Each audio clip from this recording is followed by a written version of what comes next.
नमस्कार। आज की तारीख है 10 नवंबर 2025 2025 और आज के अखबारों में यूपीएससी के लिए जो सबसे ज़रूरी बातें हैं वो सब लेकर आए हैं हम आपके अपने चैनल सुन लो यूपीएससी पर। अब चाहे द हिंदू हो, इंडियन एक्सप्रेस हो या फिर सरकारी वेबसाइट्स, हमने सब कुछ ध्यान से देखा है और लाए हैं सिर्फ वो बातें जो यूपीएससी एग्जाम के लिए वाकई में काम आने वाली हैं, प्रीलिम्स और मेंस दोनों के लिए।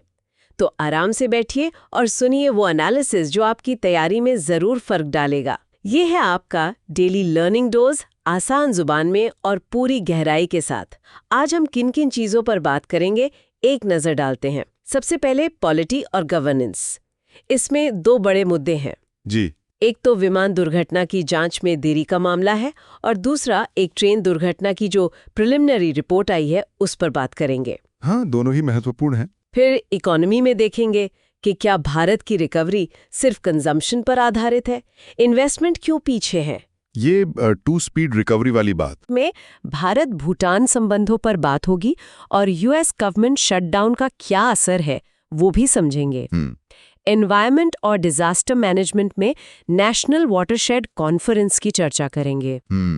WSKPM KSY 2.0 है ना? जी हाँ, और साइंस एंड टेक में बायोटेक उद्यमिता को बढ़ावा देने वाला एक नया कार्यक्रम है, उसे समझेंगे। EIR programme. बिल्कुल। सोशल इश्यूज में तमिलनाडु के खेल मॉडल का एक बहुत अच्छा केस स्टडी है। हाँ, द्रविड़ मॉडल वाला।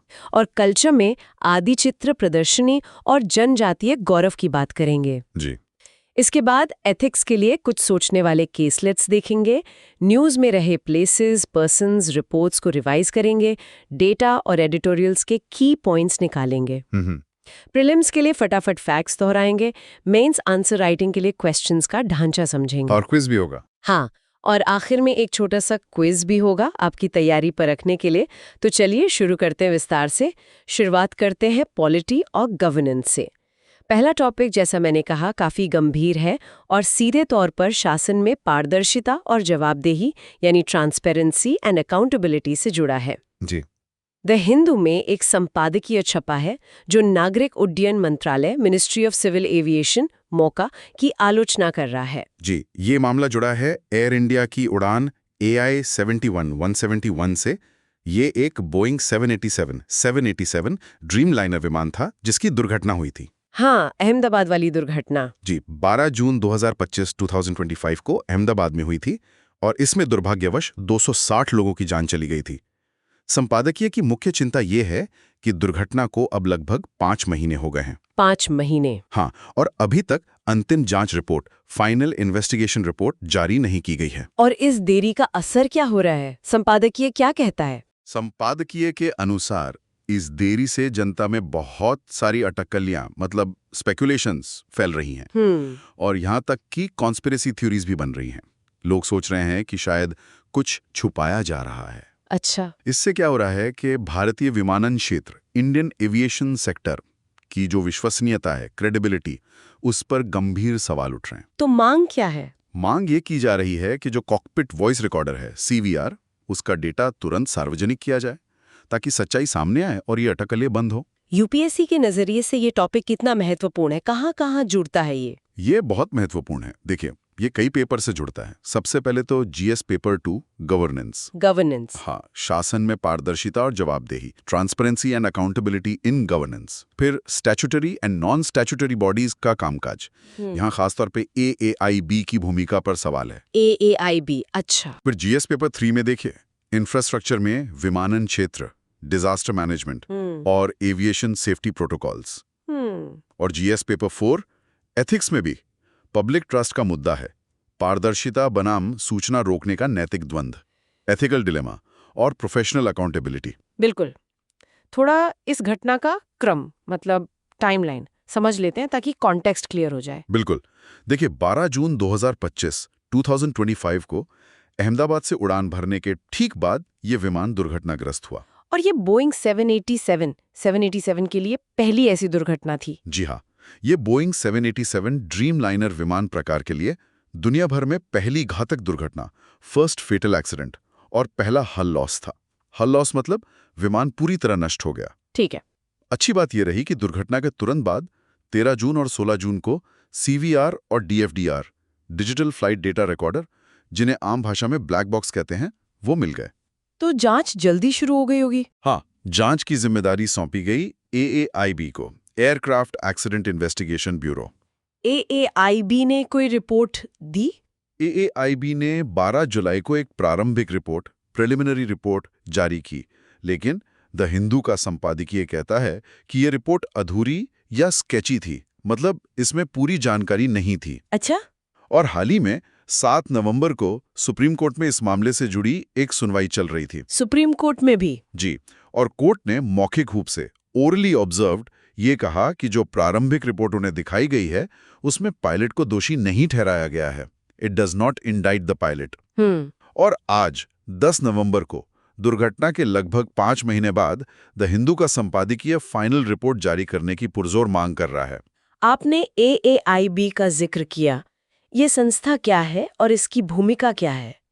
ये प्रीलिम्स के लिए भी जरूरी हो सकता है। बहुत जरूरी सवाल है, और प्रीलिम्स के लिए खास तौर पर। भारत में विमान दुर्घटनाओं की जांच के लिए 2 मुख्य संस्थाएं हैं। इनका अंतर समझना बहुत महत्वपूर्ण है। कौन कौन सी? एक है AAIB, aircraft accident investigation bureau.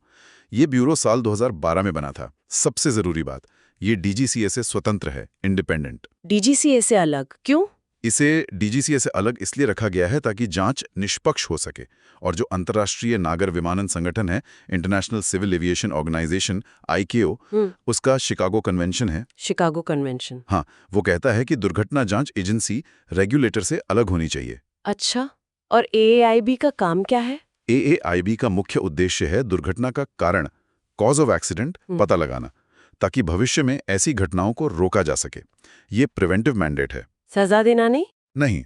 इसका काम सजा देना या किसी पर दोष मढ़ना, प्यूनिटिव एक्शन या अपॉर्शनिंग ब्लेम नहीं है। ये नो ब्लेम पॉलिसी पर काम करती है। मतलब उद्देश्य सुधार करना है, सजा देना नहीं। और दूसरी संस्था? दूसरी है DGCA, directorate general of civil aviation. ये नियामक संस्था है, रेगुलेटर। इसका काम है नियम बनाना, एयरलाइंस को लाइसेंस देना, सुरक्षा मानकों, सेफ्टी स्टैंडर्ड्स का पालन सुनिश्चित करना, पायलट्स को लाइसेंस देना वगैरह। तो इस मामले में AAIB की भूमिका पर सवाल क्यों उठ रहे हैं? अगर वो नो ब्लेम पर काम करती है तो? सवाल इसलिए उठ रहे हैं क्योंकि AAIB का मूल काम ही है दुर्घटना का कारण पता करके भविष्य की सुरक्षा सुनिश्चित करना। अगर वो समय पर अपनी रिपोर्ट ही नहीं देगी तो सबक कैसे सीखे जाएंगे? हाँ, बात तो सही है। रिपोर्ट में देरी से AAIB अपनी विश्वसनीयता और अपने मुख्य उद्देश्य, कोर मैंडेट, में विफल होती दिख रही है। संपादकीय में कुछ तकनीकी पहलुओं, टेक्निकल एस्पेक्ट्स पर भी बात की गई है, जैसे ये किसी सॉफ्टवेयर या इलेक्ट्रिकल गड़बड़ी, सॉफ्टवेयर इलेक्ट्रिकल ग्लिच की थ्योरी को खारिज कर रहा है। हाँ, ये एक बहुत महत्वपूर्ण बिंदु है जो संपादकीय उठाता है। वो तर्क देता है कि बोइंग 787 के कॉकपिट में जो फ्यूल कंट्रोल स्विच होते हैं, फ्यूल कंट्रोल स्विच, हाँ, वो मैनुअल होते हैं, स्प्रिंग लोडेड, मतलब उन्हें भौतिक रूप से, फिजिकली उंगली से उठाकर रन पोजीशन से कट ऑफ पोजीशन में ले जाना पड़ता है। मतलब सॉफ्टवेयर से नहीं चलते? नहीं, कोई सॉफ्टवेयर बग या इलेक्ट्रिकल सिग्नल अपने आप ऐसा नहीं कर सकता। संपादकीय का कहना है कि अगर किसी ने जानबूझकर या गलती से इन स्विच को कट ऑफ किया होता तो DFDR, जो हर कंट्रोल इनपुट को रिकॉर्ड करता है, और CVR का एम्बिएंट माइक्रोफोन, जो कॉकपिट की आवाजें रिकॉर्ड करता है, जैसे स्विच के क्लिक की आवाज, वो इसे जरूर दर्ज करते हैं।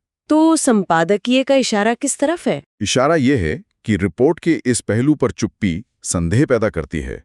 क्या ये जानकारी छुपाई जा रही है? एक और चौंकाने वाली बात का जिक्र है AAIB प्रमुख को दी गई सुरक्षा के बारे में। ये वाकई अभूतपूर्व है, अनप्रेसिडेंटेड, और कई सवाल खड़े करता है। संपादकीय बताता है कि दुर्घटना के महज 4 दिन बाद 16 जून 2025 से गृह मंत्रालय, ministry of home affairs, MHA, ने AAIB के प्रमुख डायरेक्टर जनरल को X कैटेगरी कमांडो प्रोटेक्शन दे दी। X category commando protection? ये सामान्य है? नहीं।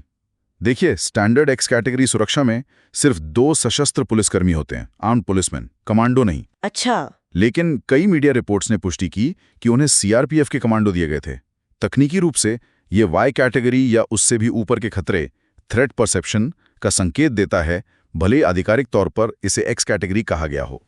इसका क्या मतलब निकाला जा रहा है? संपादकीय का तर्क है कि ये इस बात का प्रबल संकेत, स्ट्रॉन्ग इंडिकेशन है कि शायद सरकार या एमएचए को जांच से जुड़ी कुछ ऐसी संवेदनशील बातें पता चल गई थीं जिन्हें वे सार्वजनिक नहीं करना चाहते थे।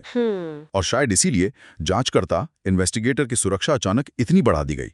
ये लीपापोती या कवर अप के संदेह को और गहरा करता है, और इसकी कोई आधिकारिक वजह भी नहीं बताई गई है। एक प्रक्रियात्मक सवाल, प्रोसीजरल क्वेश्चन भी उठाया गया है संपादकीय में। हाँ, विमानन नियमों के अनुसार जब किसी विमान के दोनों इंजन फेल हो जाते हैं, डुअल इंजन फेलियर, ओके। तो विमान को आपातकालीन बिजली एक छोटी टरबाइन, रैम ए टरबाइन या आरएटी से मिलती है।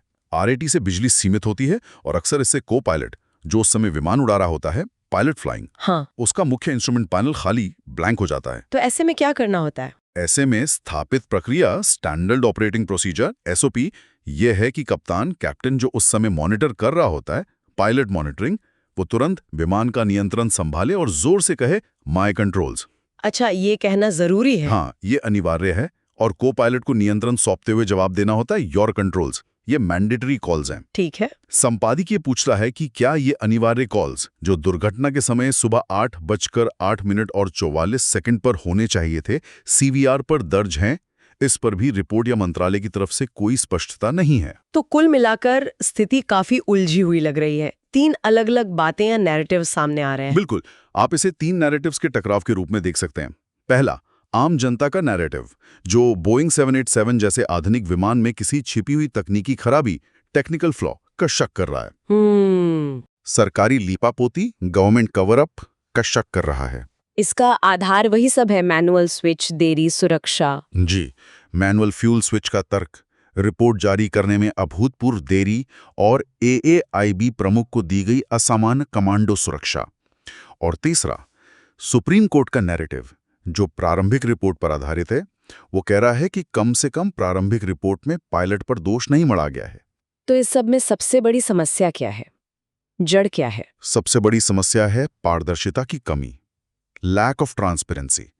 जब आधिकारिक जानकारी समय पर और पूरी तरह से सामने नहीं आती, तो अटकलों और संदेहों को बल मिलता है। यही इन विरोधाभासी नैरेटिव्स को हवा दे रहा है। तो अंत में समाधान क्या है? निष्कर्ष क्या निकलता है? निष्कर्ष वही है जो संपादकीय बहुत स्पष्ट रूप से सुझा रहा है। नागरिक उड्डयन मंत्रालय मौका को बिना किसी और देरी के तुरंत अंतिम जांच रिपोर्ट, फाइनल इन्वेस्टिगेशन रिपोर्ट सार्वजनिक करनी चाहिए। और सीवीआर डेटा के साथ। हाँ, और इस रिपोर्ट में सीवीआर का वो महत्वपूर्ण 1 मिनट 40 सेकंड का रीडआउट भी शामिल होना चाहिए, जिसमें दुर्घटना से ठीक पहले की बातचीत और आवाजें दर्ज होंगी। केवल इसी से क्या होगा? इससे अटकलें खत्म होंगी, जनता का और विमानन उद्योग का विश्वास बहाल होगा, रिस्टोर कॉन्फिडेंस होगा, और सबसे महत्वपूर्ण, भविष्य की उड़ान सुरक्षा, फ्यूचर फ्लाइट सेफ्टी सुनिश्चित करने के लिए सही सबक सीखे जा सकेंगे। बिल्कुल सही कहा। पारदर्शिता ही कुंजी है। चलिए अब पॉलिटी एंड गवर्नेंस में दूसरे विषय पर आते हैं। ये भी एक दुर्घटना से जुड़ा है, लेकिन इस बार रेलवे से। जी, ये खबर है छत्तीसगढ़ के बिलासपुर के पास हुई हालिया ट्रेन दुर्घटना के बारे में। हाँ, 4 नवंबर को हुई थी। जी, 4 नवंबर 2025 को हुई थी, जिसमें एक मेमू पैसेंजर ट्रेन एक खड़ी मालगाड़ी से टकरा गई थी और 11 लोगों की दुर्भाग्यपूर्ण मौत हो गई थी। अब इस दुर्घटना की प्रारंभिक जांच रिपोर्ट, प्रिलिमिनरी इंक्वायरी रिपोर्ट आ गई है। रिपोर्ट क्या कहती है? दुर्घटना का कारण क्या बताया गया है? रिपोर्ट के अनुसार दुर्घटना का कारण था सिग्नल पास्ट एट डेंजर, जिसे रेलवे की शब्दावली में संक्षेप में एसपीएड कहा जाता है। एसपीएड? इसका मतलब क्या होता है? जरा विस्तार से बताएं।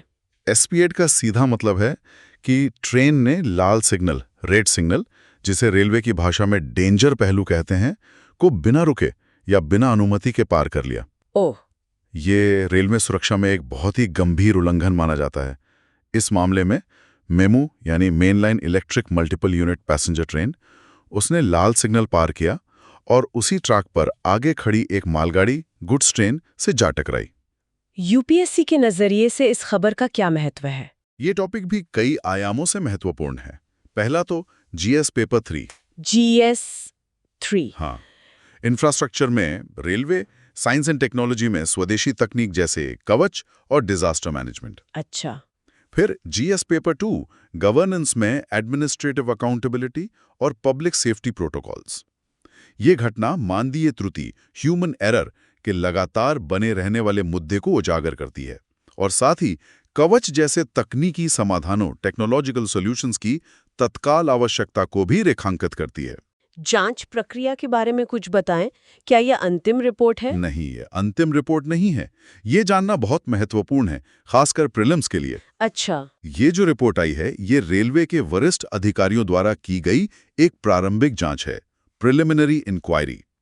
रेलवे दुर्घटनाओं की अंतिम और अनिवार्य जांच, फाइनल मैंडेटरी इन्वेस्टिगेशन, एक स्वतंत्र सांवैधिक निकाय, इंडिपेंडेंट स्टैट्यूटरी बॉडी द्वारा की जाती है। कौन सी बॉडी? उसे कहते हैं कमिश्नर ऑफ रेलवे सेफ्टी, यानी सीआरएस। सीआरएस। ये किसके अधीन काम करता है? रेलवे मंत्रालय के। नहीं, यहीं पर एक महत्वपूर्ण तथ्य है। सीआरएस रेलवे मंत्रालय के अधीन नहीं आता है। अच्छा, तो किसके? ये नागरिक उड्डयन मंत्रालय, मिनिस्ट्री ऑफ सिविल एविएशन के प्रशासनिक नियंत्रण में काम करता है। ये तो अजीब है। रेलवे की जांच सिविल एविएशन मिनिस्ट्री क्यों? ऐसा इसलिए किया गया है ताकि रेलवे दुर्घटनाओं की जांच रेलवे मंत्रालय के प्रभाव से मुक्त और पूरी तरह निष्पक्ष, इम्पार्शियल हो सके। तो अंतिम रिपोर्ट सीआरएस की जांच के बाद आएगी। समझ गया। इस टॉपिक से जुड़े की कॉन्सेप्ट्स क्या हैं जो हमें याद रखने चाहिए? 3 मुख्य कॉन्सेप्ट्स हैं, बिल्कुल याद रखने लायक। पहला, स्पैड, signal passed at danger, Lal signal पार करना। दूसरा, कवच, भारत की अपनी स्वदेशी ऑटोमेटिक ट्रेन प्रोटेक्शन एटीपी प्रणाली। कवच। हाँ, जो स्पीड या ओवर स्पीडिंग के मामले में स्वचालित रूप से ब्रेक लगाती है। और तीसरा, CRS, commissioner of railway safety, railway दुर्घटनाओं की जांच करने वाली स्वतंत्र सांविधिक संस्था, मिनिस्ट्री ऑफ सिविल एविएशन के अधीन। इस मामले में भी जैसा कि AI 171 वाले मामले में लग रहा था, क्या एक ह्यूमन वर्सेस सिस्टम की बहस दिख रही है? बिल्कुल दिख रही है। रेलवे अधिकारियों की प्रारंभिक रिपोर्ट ने स्पष्ट रूप से मानवीय त्रुटि, ह्यूमन एरर को जिम्मेदार ठहराया है, यानी मेमू ट्रेन के लोको पायलट और असिस्टेंट लोको पायलट की गलती।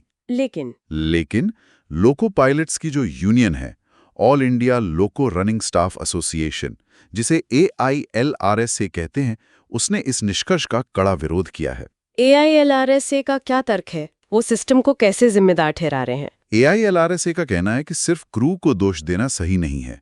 प्रणालीगत खामियां, सिस्टेमिक फेलियर्स भी इस दुर्घटना में बड़ी भूमिका निभा रही थी। जैसे कि? उनके मुख्य तर्क हैं। पहला, दुर्घटना स्थल एक तेज मोड़, शार्प कर्व पर था, जहां विजिबिलिटी कम होती थी। दूसरा, उस जगह पर पास कई रेलवे लाइनें और सिग्नल थे, जिससे भ्रम, कंफ्यूजन पैदा हो सकता था। अच्छा। तीसरा, दुर्घटना सुबह के समय हुई और सूरज की तेज चमक, ग्लेयरिंग सनलाइट के कारण सिग्नल को ठीक से देख पाना मुश्किल हो सकता था। तो AILRSA का दावा क्या है? क्या हुआ होगा? उनका दावा है कि क्रू ने शायद पीले सिग्नल, येलो सिग्नल मतलब सावधानी से आगे बढ़ो, के बाद गलती से बगल वाली लाइन के double yellow signal, double yellow मतलब आगे बढ़ो, अगला सिग्नल पीला है, को अपना समझ लिया और स्पीड बढ़ा दी। कितनी स्पीड? रिपोर्ट के अनुसार 76 किलोमीटर पर आवर तक। जब उन्हें अपनी गलती का एहसास हुआ और सामने खड़ी मालगाड़ी दिखी, तब तक बहुत देर हो चुकी थी। इमरजेंसी ब्रेक लगाए, लेकिन फिर भी टक्कर 48 किलोमीटर की रफ्तार पर हो गई। तो अगर AILRS की बात में दम है, तो ये सिर्फ मानवीय भूल नहीं, बल्कि सिस्टम की खामी भी है, जिसने उस भूल की संभावना बढ़ाई। निश्चित रूप से। और यहीं पर कवच प्रणाली का महत्व और ज्यादा बढ़ जाता है। कवच इस स्थिति में कैसे मदद करता? कवच को डिजाइन ही ऐसी स्पैड जैसी स्थितियों से निपटने के लिए किया गया है। अगर उस रूट पर कवच प्रणाली तैनात होती, डिप्लॉयड होती, हाँ, तो सिस्टम अपने आप पहचान लेता कि आगे सिग्नल लाल है और उसी ट्रैक पर थोड़ी दूरी पर एक और ट्रेन खड़ी है। अच्छा। ऐसी स्थिति में कवच लोको पायलट के किसी भी एक्शन का इंतजार किए बिना या मानवीय भ्रम या त्रुटि के बावजूद स्वचालित रूप से ऑटोमेटिकली इमरजेंसी ब्रेक लगा देता और ट्रेन को लाल सिग्नल से पहले ही रोक देता। ये दुर्घटना कवच की उपयोगिता का एक टेक्स्ट बुक केस है और ये पूरे भारतीय रेल नेटवर्क पर कवच की तैनाती में तेजी लाने का एक बहुत मजबूत तर्क, कंपेलिंग आर्गुमेंट प्रस्तुत करती है। तो आगे की राह क्या है? What next? अब हमें अंतिम सीआरएस रिपोर्ट का इंतजार करना होगा। उम्मीद की जानी चाहिए कि सीआरएस की जांच न केवल स्पैड के तात्कालिक कारण को देखेगी, बल्कि AILRSA द्वारा उठाए गए प्रणालीगत खामियों, जैसे सिग्नल का डिजाइन, सिग्नल का डिजाइन, उसकी प्लेसमेंट और उस लोकेशन पर पहले हुई नियर मिस घटनाओं की भी गहराई से जांच करेगी। समाधान हमेशा दो तरफा, टू प्रॉन्ग्ड होना चाहिए। व्यक्तिगत जवाबदेही तय करना और साथ ही प्रणालीगत सुधार करना, ताकि ऐसी घटनाएं भविष्य में ना हो। और प्रणालीगत सुधारों में कवच सबसे जरूरी है। बिल्कुल। सबसे प्रमुख है कवच प्रणाली की 100% तैनाती। चलिए अब विषय बदलते हैं और अर्थव्यवस्था, इकोनॉमी की ओर बढ़ते हैं। हाँ, इंडियन एक्सप्रेस में एक संपादकीय है जो भारतीय अर्थव्यवस्था की मौजूदा स्थिति का विश्लेषण कर रहा है। हाँ, ये संपादकीय भारतीय अर्थव्यवस्था के रिकवरी को टू स्पीड रिकवरी कह रहा है। टू स्पीड मतलब अर्थव्यवस्था के दो हिस्से अलग अलग रफ्तार से चल रहे हैं। एक तरफ अच्छी खबर यह है कि घरेलू खपत, हाउसहोल्ड कंजम्पशन, जो भारत की जीडीपी का लगभग 60% हिस्सा है और अर्थव्यवस्था का मुख्य इंजन माना जाता है, हाँ, उसमें कुछ सुधार, रिकवरी ऑफ सॉर्ट्स के संकेत दिख रहे हैं। ये तो अच्छी बात है, लेकिन फिर चिंता क्या है? टू स्पीड का दूसरा हिस्सा क्या है? चिंता की बात यह है कि खपत में सुधार के बावजूद अर्थव्यवस्था का दूसरा महत्वपूर्ण इंजन प्राइवेट इन्वेस्टमेंट, हाँ, जिसे तकनीकी भाषा में ग्रॉस फिक्स्ड कैपिटल फॉर्मेशन कहते हैं, उसमें कोई खास बढ़ोतरी नहीं दिख रही है। वो अभी भी सुस्त, स्लगिश बना हुआ है। संपादकीय एक बहुत मशहूर आर्थिक टर्म का इस्तेमाल करता है। ये कहता है कि उद्यमियों, एंटरप्रेन्योर्स के एनिमल स्पिरिट्स अभी भी मंद, म्यूटेड हैं। एनिमल स्पिरिट्स, ये क्या होता है? एनिमल स्पिरिट्स, ये टर्म प्रसिद्ध अर्थशास्त्री जॉन मेनार्ड कीन्स ने दिया था। कीन्स ने? हाँ, इसका मतलब है वो सहज मानवीय भावनाएं, जैसे आत्मविश्वास, कॉन्फिडेंस, आशावाद, ऑप्टिमिज्म और जोखिम लेने की इच्छा, अर्ज टू टेक रिस्क, जो उद्यमियों को अनिश्चितता, अनसर्टेनिटी के बावजूद निवेश करने के लिए प्रेरित करती हैं। संपादकीय कह रहा है कि भारतीय उद्यमियों में ये जोश या उत्साह अभी लौटा नहीं है। और ये चिंता की बात क्यों है? ये लंबी अवधि के सतत विकास, सस्टेनेबल लॉन्ग टर्म ग्रोथ और रोजगार सृजन, जॉब क्रिएशन के लिए एक बड़ी बाधा, मेजर बॉटलनेक है। यूपीएससी के लिहाज से ये विश्लेषण क्यों महत्वपूर्ण है? ये सीधा जीएस पेपर 3 इंडियन इकोनॉमी से जुड़ता है।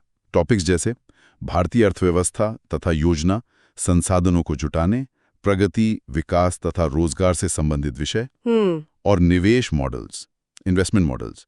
ये विश्लेषण भारतीय आर्थिक नीति निर्माताओं के सामने जो केंद्रीय चुनौती है, सेंट्रल चैलेंज, उसे उजागर करता है। क्या चुनौती है वो? कि कैसे खपत आधारित सुधार, कंजम्पशन लेड रिकवरी को एक टिकाऊ, निवेश आधारित विकास चक्र, sustainable investment led growth cycle में बदला जाए।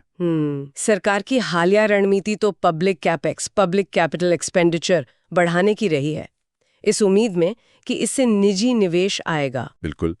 पिछले कुछ बजटों में सरकार ने पब्लिक केपेक्स यानी सड़कें, बंदरगाह, रेलवे, बिजली संयंत्र आदि बनाने पर सरकारी खर्च पर बहुत जोर दिया है। उम्मीद ये थी कि ये सरकारी खर्च अर्थव्यवस्था में मांग पैदा करेगा और निजी क्षेत्र को भी निवेश करने के लिए प्रोत्साहित करेगा। इसे अर्थशास्त्र में क्राउडिंग इन इफेक्ट कहते हैं। Crowding in effect? जी, लेकिन ये संपादकीय इशारा कर रहा है कि खपत, कंजम्पशन बढ़ने के बावजूद ये क्राउडिंग इन इफेक्ट अभी बड़े पैमाने पर दिखाई नहीं दे रहा है। निजी निवेश अभी भी इंतजार कर रहा है। संपादकीय खपत में सुधार के क्या कारण बता रहा है? क्यों बढ़ रही है खपत? कई सकारात्मक कारकों का उल्लेख है। पहला, इन्फ्लेशन का कम होना। महंगाई कम हुई है। हाँ, सितंबर 2025 में रिटेल इन्फ्लेशन गिरकर 1.5% पर आ गई थी, जो 99 महीनों का निचला स्तर था। कम महंगाई से लोगों की खरीदने की क्षमता, परचेजिंग पावर बढ़ती है। सही है। और दूसरा, त्योहारों का मौसम चल रहा है, फेस्टिव सीजन, जिसमें लोग ज्यादा खर्च करते हैं। तीसरा, सरकार ने समय समय पर जीएसटी दरों में जो कटौतियां की हैं, उनका असर भी दिख रहा है। और चौथा, इस साल मॉनसून अच्छा रहा है। मॉनसून अच्छा रहा? हाँ, जिससे कृषि आय और ग्रामीण मांग, रूरल डिमांड, बढ़ी है। इसका एक सबूत यह है कि ट्रैक्टरों की बिक्री में सितंबर में साल दर साल 14.2%, 14.2% की मजबूत वृद्धि दर्ज की गई। ये सब तो सकारात्मक है, लेकिन फिर सवाल वही है कि निजी निवेश क्यों नहीं बढ़ रहा? यहीं पर विरोधाभास, पैराडॉक्स है। बिल्कुल, और संपादकीय इस विरोधाभास को और गहरा करता है जब वो कहता है, कॉर्पोरेट और बैंक बैलेंस शीट आज जितनी स्वस्थ हैं, उतनी पहले कभी नहीं थी। अच्छा, मतलब पैसा है उनके पास? हाँ, इसका सीधा मतलब है कि समस्या पैसे की कमी की नहीं है। बड़ी कंपनियों के पास निवेश करने के लिए पैसा, कैश रिजर्व्स है, और बैंकों के पास कर्ज देने के लिए पैसा, लेंडेबल फंड्स हैं, क्योंकि उनके एनपीएस कम हुए हैं। तो अगर पैसा है, खपत बढ़ रही है, फिर भी निवेश क्यों नहीं हो रहा? संपादकीय सीधे तौर पर कोई एक कारण नहीं बताता, लेकिन ये इशारा करता है कि समस्या शायद आत्मविश्वास, कॉन्फिडेंस की है। वो एनिमल स्पिरिट्स गायब हैं। क्यों, क्या कारण हो सकते हैं? कई संभावित कारण हो सकते हैं। पहला हो सकता है उद्यमियों को खपत में आए इस उछाल की स्थिरता, सस्टेनेबिलिटी पर शक हो कि यह सिर्फ त्योहारी मांग है या लंबे समय तक बनी रहेगी। दूसरा, वैश्विक अनिश्चितताएं, ग्लोबल अनसर्टेनिटीज, जैसे कि अमेरिका द्वारा लगाए गए टैरिफ या अन्य देशों में मंदी का डर, ये भारतीय निर्यातकों और निवेशकों को रोक रही हों। यूएस टैरिफ्स का जिक्र है क्या? जी, संपादकीय में है। और तीसरा? हो सकता है कुछ क्षेत्रों में अभी भी नीतिगत अनिश्चितता, पॉलिसी अनसर्टेनिटी बनी हुई हो, जो बड़े निवेश निर्णयों को रोक रही है। तो नीति निर्माताओं के लिए निष्कर्ष क्या है? What is the way forward? निष्कर्ष ये है कि टिकाऊ और रोजगार उन्मुख विकास, sustainable and job creating growth के लिए निजी निवेश का वापस आना बहुत जरूरी है। सरकार के पब्लिक केपेक्स ने एक मजबूत आधार, फाउंडेशन तैयार कर दिया है और अर्थव्यवस्था को सहारा दिया है, लेकिन अब फोकस उन बाधाओं को दूर करने पर होना चाहिए जो निजी निवेश को रोक रही हैं। जैसे विश्वास बहाली के उपाय, कॉन्फिडेंस बिल्डिंग मेजर्स, व्यापार करने में आसानी, ईज ऑफ डूइंग बिजनेस को और बेहतर बनाना, अनुपालन बोझ, कंप्लायंस बर्डन को कम करना और अटके हुए संरचनात्मक सुधारों, स्ट्रक्चरल रिफॉर्म्स को आगे बढ़ाना। तभी वो एनिमल स्पिरिट्स जागेंगे। हाँ, तभी वो एनिमल स्पिरिट्स जागेंगे और भारत एक स्थायी उच्च विकास पथ पर लौट सकेगा। अर्थव्यवस्था से जुड़ा एक और छोटा सा अपडेट है जो 8 नवंबर की तारीख से जुड़ा है। हाँ, 8 नवंबर 2016 को भारत में नोटबंदी, डिमोनेटाइजेशन लागू की गई थी। 9 साल हो गए? जी, अब उसे 9 साल पूरे हो गए हैं। इस मौके पर इंडियन एक्सप्रेस की एक रिपोर्ट कुछ दिलचस्प आंकड़े पेश करती है। रिपोर्ट बताती है कि नोटबंदी के 9 साल बाद भी जनता के पास नकदी, करेंसी विद द पब्लिक का स्तर बहुत ऊंचा बना हुआ है। ये क्यों महत्वपूर्ण है? नोटबंदी का एक लक्ष्य तो कैश कम करना था। बिल्कुल, ये इसलिए महत्वपूर्ण है क्योंकि नोटबंदी के जो घोषित उद्देश्य थे, स्टेटेड ऑब्जेक्टिव्स, उनमें से एक प्रमुख उद्देश्य था अर्थव्यवस्था में नकदी के प्रचलन, कैश इन सर्कुलेशन CIC को कम करना, काले धन पर रोक लगाना और डिजिटल लेन देन को बढ़ावा देना। ये तथ्य कि CIC अभी भी बहुत ज्यादा है, उस उद्देश्य की पूर्ति पर सवाल उठाता है। लेकिन क्या डिजिटल लेन देन को बढ़ावा नहीं मिला? UPI तो बहुत सफल रहा है। हाँ, ये बात बिल्कुल सही है। नोटबंदी ने डिजिटल भुगतान प्रणालियों, डिजिटल पेमेंट सिस्टम्स, खासकर UPI यूनिफाइड पेमेंट्स इंटरफेस को अपनाने में एक जबरदस्त उत्प्रेरक, कैटलिस्ट का काम किया। भारत में डिजिटल पेमेंट्स में क्रांति आ गई है। तो फिर क्या हुआ? तो 9 साल बाद हम एक दिलचस्प स्थिति देख रहे हैं जिसे आप इंडिया पैराडॉक्स कह सकते हैं। इंडिया पैराडॉक्स वो क्या है? भारत लेस कैश इकोनॉमी, कम नकदी वाली अर्थव्यवस्था नहीं बना है, बल्कि कैश प्लस डिजिटल इकोनॉमी बन गया है। Cash plus digital? हाँ। इसका क्या मतलब है? इसका मतलब है कि अर्थव्यवस्था में नकदी का उपयोग भी बढ़ रहा है और साथ ही साथ डिजिटल लेन देन भी रॉकेट की रफ्तार से बढ़ रहे हैं। अच्छा, दोनों बढ़ रहे हैं। हाँ, दोनों एक साथ कोएग्जिस्ट कर रहे हैं और बढ़ रहे हैं। ये दिखाता है कि अभी के लिए डिजिटल भुगतान नकदी का पूरक, कॉम्प्लीमेंट बन रहा है, उसे पूरी तरह से प्रतिस्थापित, सब्स्टिट्यूट नहीं कर रहा। लोग अपनी सुविधा के अनुसार कभी कैश इस्तेमाल करते हैं, कभी डिजिटल। समझ गया। ठीक है, अब रुख करते हैं अंतर्राष्ट्रीय संबंधों, इंटरनेशनल रिलेशंस का। पहली खबर भारत के सबसे करीबी पड़ोसी देशों में से एक भूटान से संबंधित है। भूटान की 2 दिवसीय यात्रा 2 डे विजिट पर जा सकते हैं अगले हफ्ते। जी, हालांकि आधिकारिक घोषणा का इंतजार है, लेकिन सूत्रों के हवाले से खबर है कि इस यात्रा के 2 मुख्य एजेंडा, की एजेंडाज होंगे। क्या है वो 2 एजेंडा? पहला, जाहिर तौर पर भारत और भूटान के बीच जो ऐतिहासिक और विशेष द्विपक्षीय संबंध है, historic and special bilateral ties, उन्हें और मजबूत करना। और दूसरा, एक बड़ी जल विद्युत परियोजना, मेजर हाइड्रो इलेक्ट्रिक प्रोजेक्ट का उद्घाटन करना, जिसे भारत और भूटान ने मिलकर विकसित किया है, जॉइंटली डेवलप्ड। अच्छा, हाइड्रो इलेक्ट्रिक प्रोजेक्ट। UPSC के लिहाज से इस यात्रा का क्या महत्व है? ये सीधा GS पेपर 2 इंटरनेशनल रिलेशंस का टॉपिक है। भारत और उसके पड़ोस, इंडिया एंड इट्स नेबरहुड, और द्विपक्षीय संबंध, बायलैटरल रिलेशंस, खासकर भूटान के साथ।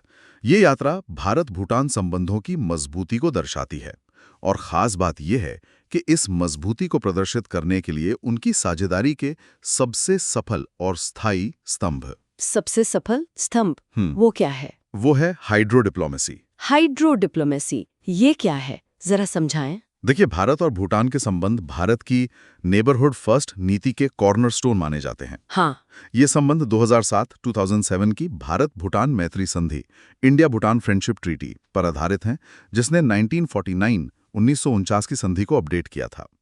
पिछले कई दशकों से जल विद्युत क्षेत्र में सहयोग, cooperation in the hydro power sector, इन संबंधों का केंद्रीय स्तंभ, सेंट्रल पिलर रहा है। ये मॉडल कैसे काम करता है? मॉडल बहुत सफल रहा है।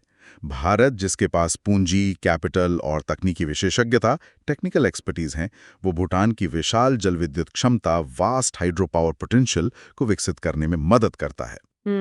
भूटान इन परियोजनाओं से उत्पन्न बिजली भारत को बेचता है, जिससे उसे भारी राजस्व, एक्सपोर्ट रेवेन्यू मिलता है। ये भूटान की अर्थव्यवस्था का सबसे बड़ा स्रोत है। और भारत को स्वच्छ ऊर्जा, क्लीन एनर्जी मिलती है। ये एक विन विन मॉडल है। इसे ही हाइड्रो डिप्लोमेसी कहा जा रहा है, यानी पानी हाइड्रो के जरिए कूटनीति, डिप्लोमेसी को साधना। तो इस नई परियोजना का उद्घाटन इसी सफल मॉडल का एक और उदाहरण है, और इसका उत्सव भी। बिल्कुल, ये दिखाता है कि ये साझेदारी कितनी फलदायी, फ्रूटफुल रही है। लेकिन इस यात्रा का एक महत्वपूर्ण रणनीतिक आयाम, स्ट्रेटेजिक डायमेंशन भी है, जिसे नजरअंदाज नहीं किया जा सकता। वो क्या है? हाल के वर्षों में भूटान और चीन अपने लंबे समय से चले आ रहे सीमा विवाद, बॉर्डर डिस्प्यूट को सुलझाने के लिए बातचीत तेज कर रहे हैं। डोकलाम ट्राई जंक्शन के पास। हाँ, डोकलाम। वो भारत के सिलीगुड़ी कॉरिडोर, चिकन नेक के लिए गंभीर सुरक्षा चिंताएं, सीरियस सिक्योरिटी इंप्लीकेशंस पैदा कर सकती है। तो क्या ये यात्रा चीन के साथ भूटान की बढ़ती बातचीत के बीच एक तरह का स्ट्रेटेजिक रीअश्योरेंस है भारत की तरफ से? हाँ, आप इसे इस तरह से देख सकते हैं। प्रधानमंत्री की यात्रा, जो जानबूझकर इस सफल और पारस्परिक रूप से लाभकारी, म्यूचुअली बेनिफिशियल जल विद्युत परियोजना पर केंद्रित है, वो भूटान को भारत के साथ उसके विशेष संबंध, स्पेशल रिलेशनशिप का एक शक्तिशाली और सकारात्मक सुदृढ़ीकरण, पॉजिटिव रीइंफोर्समेंट प्रदान करती है। मतलब एक तरह का संदेश। हाँ, ये एक संदेश है कि भारत के साथ साझेदारी भूटान के लिए दीर्घकालिक आर्थिक समृद्धि, लॉन्ग टर्म इकोनॉमिक प्रोस्पेरिटी और विकास लाती है। ये चीन के साथ भूटान की बातचीत के प्रति एक निहित रणनीतिक प्रतीकथा, इम्प्लिसिट स्ट्रेटेजिक काउंटर नैरेटिव प्रस्तुत करता है। सॉफ्ट पावर और हार्ड इंफ्रास्ट्रक्चर का मेल। बिल्कुल, ये सॉफ्ट पावर, उच्च स्तरीय कूटनीति, व्यक्तिगत संबंध है, जिसे हार्ड इंफ्रास्ट्रक्चर, बांध, बिजली, राजस्व का ठोस समर्थन प्राप्त है। तो निष्कर्ष क्या है? भारत के लिए आगे क्या महत्वपूर्ण होगा? निष्कर्ष ये है कि ये यात्रा भारत की सफल और परिपक्व पड़ोसी नीति का एक उदाहरण है। भारत के लिए आगे चुनौती ये सुनिश्चित करना है कि ये जल विद्युत और अन्य क्षेत्रों में साझेदारी भूटान को लगातार समृद्धि, कंटिन्यूड प्रॉस्पेरिटी प्रदान करती रहे, ताकि थिम्पू भूटान की राजधानी के लिए भारत का विकल्प हमेशा सबसे आकर्षक और विश्वसनीय बना रहे, खासकर तब जब वो अपने शक्तिशाली उत्तरी पड़ोसी चीन के साथ अपने जटिल संबंधों, कॉम्प्लेक्स रिलेशनशिप को साधने की कोशिश कर रहा हो। बिल्कुल। अंतर्राष्ट्रीय संबंधों में एक और छोटी खबर अमेरिका से है। जी, अमेरिका में पिछले कुछ दिनों से संघीय सरकार का shutdown, US federal government shutdown चल रहा था। हाँ, खबरें आ रही थीं। जी, जिसके कारण सरकारी कामकाज ठप हो गया था और काफी व्यवधान, डिसरप्शंस देखने को मिल रहे थे। उदाहरण के लिए रविवार 9 नवंबर को 2100 से अधिक घरेलू और अंतर्राष्ट्रीय उड़ानें रद्द हुई। हालांकि आज अच्छी खबर यह है कि अमेरिकी सीनेट के नेताओं ने इस शटडाउन को समाप्त करने के लिए एक समझौता डील कर लिया है, जिससे सरकारी कामकाज फिर से शुरू हो सकेगा। भारत के लिए इस शटडाउन के क्या मायने थे, भले ही वो अब खत्म हो रहा हो? यूपीएससी के लिए इसकी प्रासंगिकता क्या है? देखिए, ये मुख्य रूप से अमेरिका का एक घरेलू राजनीतिक मुद्दा है, डोमेस्टिक पॉलिटिकल इशू, जो अक्सर उनके बजट पारित करने की प्रक्रिया से जुड़ा होता है। लेकिन क्योंकि अमेरिका दुनिया की सबसे बड़ी अर्थव्यवस्था है, इसके वैश्विक प्रभाव, ग्लोबल इम्प्लीकेशंस होते हैं, और ये जीएस पेपर 2 के तहत आते हैं। विकसित देशों की नीतियों और राजनीति का भारत के हितों पर प्रभाव। क्या प्रभाव हो सकते हैं? मुख्य प्रभाव हो सकते हैं। पहला, आर्थिक अनिश्चितता, इकोनॉमिक अनसर्टेनिटी। जब अमेरिकी सरकार शटडाउन होती है तो ये वैश्विक वित्तीय बाजारों, ग्लोबल फाइनेंशियल मार्केट्स में अस्थिरता, वॉलेटिलिटी पैदा करती है। अच्छा। निवेशक घबराते हैं, जिससे भारत जैसे उभरते बाजारों, इमर्जिंग मार्केट्स से पूंजी का पलायन, कैपिटल फ्लाइट हो सकता है और रुपए पर दबाव पड़ सकता है। दूसरा, यात्रा और काउंसुलर व्यवधान, ट्रैवल एंड काउंसुलर डिसरप्शंस। जैसा हमने देखा, उड़ानें रद्द होती हैं, इसके अलावा अमेरिकी दूतावासों में वीजा और अन्य काउंसलर सेवाएं, वीजा एंड काउंसलर सर्विसेज भी प्रभावित हो सकती हैं। हाँ, छात्रों और पेशेवरों को दिक्कत हो सकती है। जी, भारतीय छात्रों, पेशेवरों जैसे H1B वीजा धारक और यात्रियों को परेशानी हो सकती है। और तीसरा, रणनीतिक धारणा, स्ट्रेटेजिक परसेप्शन। वो कैसे? बार बार होने वाले शटडाउन्स दुनिया में अमेरिका की राजनीतिक अस्थिरता, पॉलिटिकल इंस्टेबिलिटी और अविश्वसनीयता, अनरिलायबिलिटी का संकेत देते हैं। भारत जैसे देश के लिए, जो अमेरिका को एक प्रमुख रणनीतिक साझेदार की स्ट्रेटेजिक पार्टनर मानता है, ये चिंता का विषय हो सकता है कि क्या अमेरिका एक स्थिर और भरोसेमंद दीर्घकालिक साझेदार, stable and reliable long term partner बना रह सकता है। लेकिन अब समझौता हो गया है तो ये चिंताएं कम हो जानी चाहिए। हाँ, अगर शटडाउन जल्दी खत्म हो जाता है, जैसा कि अब लग रहा है, तो ये नकारात्मक प्रभाव ज्यादातर अल्पकालिक, शॉर्ट लिव्ड ही रहेंगे। लेकिन ये घटना अमेरिका की आंतरिक राजनीतिक चुनौतियों को जरूर उजागर करती है। ठीक है, अब आगे बढ़ते हैं एनवायरनमेंट और डिजास्टर मैनेजमेंट सेक्शन की ओर। आज 10 नवंबर 2025 आंध्र प्रदेश के गुंटूर शहर में 2 दिवसीय राष्ट्रीय वाटरशेड सम्मेलन, नेशनल वाटरशेड कॉन्फ्रेंस शुरू हो रहा है। गुंटूर में? जी, इसका आयोजन भारत सरकार के ग्रामीण विकास मंत्रालय, union ministry of rural development के तहत आने वाले भूमि संसाधन विभाग, department of land resources DOLR द्वारा आंध्र प्रदेश सरकार के सहयोग से किया जा रहा है। वाटरशेड सम्मेलन, ये UPSC के लिए क्यों महत्वपूर्ण है? ये टॉपिक कई पेपर्स के लिए महत्वपूर्ण है। GS पेपर 3 में देखिए, हाँ, इकोनॉमी और एनवायरनमेंट दोनों, एग्रीकल्चर खासकर, इरिगेशन और water management, conservation, water security. GS paper 2 governance में, government policies and interventions, centre state relations, क्योंकि ये कार्यक्रम राज्यों के माध्यम से लागू होता है। और ज्योग्राफी में भी। हाँ, GS पेपर 1 ज्योग्राफी में वाटर रिसोर्सेस। ये सम्मेलन इसलिए महत्वपूर्ण है क्योंकि ये भारत के वर्षा आधारित कृषि क्षेत्रों, रेन-फेड एग्रीकल्चरल एरियाज में जल प्रबंधन के लिए चलाए जा रहे सबसे महत्वपूर्ण कार्यक्रमों में से एक, प्रधानमंत्री कृषि सिंचाई योजना PMKSY की एक उच्च स्तरीय समीक्षा, हाई लेवल रिव्यू है। PMKSY के बारे में थोड़ा बताएं, ये कब शुरू हुई थी? प्रधानमंत्री कृषि सिंचाई योजना PMKSY साल 2015 में लॉन्च की गई थी। इसका मुख्य उद्देश्य या नारा था, हर खेत को पानी। हर खेत को पानी। जी, ये एक अम्ब्रेला स्कीम है जिसके कई घटक, कंपोनेंट्स हैं और अलग-अलग मंत्रालय उन्हें लागू करते हैं। आज गुंटूर में जो सम्मेलन हो रहा है, उसका मुख्य फोकस PMKSY के एक विशिष्ट घटक पर है। कौन सा घटक? Watershed development component, watershed development component, जिसे संक्षेप में WDC PMKSY 2.0 कहा जा रहा है। इसी की प्रगति की समीक्षा करनी है। ये WDC PMKSY 2.0 क्या है और ये बाकियों से अलग कैसे है? WDC PMKSY 2000 वाला घटक भूमि संसाधन विभाग DOLR द्वारा लागू किया जाता है। अच्छा। इसका खास फोकस बड़े बांधों और नहरों पर नहीं होता। ये वर्षा आधारित क्षेत्रों, रेन-फेड एरियाज पर केंद्रित है, जहां सिर्फ बारिश पर निर्भरता होती है। जी, भारत का लगभग 55% कृषि क्षेत्र वर्षा पर निर्भर है और ये क्षेत्र अक्सर सूखे, ड्रॉट और पानी की कमी से जूझते हैं। WDC PMKSY 2000 इन क्षेत्रों में पानी को रोकने और संरक्षित करने के लिए रिज टू वैली दृष्टिकोण अपनाता है। रिज टू वैली दृष्टिकोण, ये क्या होता है? इसका मतलब है कि पानी और मिट्टी के संरक्षण का काम वाटरशेड, जल संपर्क क्षेत्र के सबसे ऊपरी हिस्से यानी रिज या पहाड़ी की चोटी से शुरू किया जाता है और धीरे धीरे नीचे घाटी, वैली की ओर बढ़ा जाता है। इसमें क्या क्या करते हैं? इसमें शामिल है मिट्टी और जल संरक्षण के उपाय, soil and water conservation measures जैसे कंटूर बंडिंग, वर्षा जल संचयन, रेन वाटर हार्वेस्टिंग के लिए छोटे तालाब या टैंक बनाना, वनीकरण,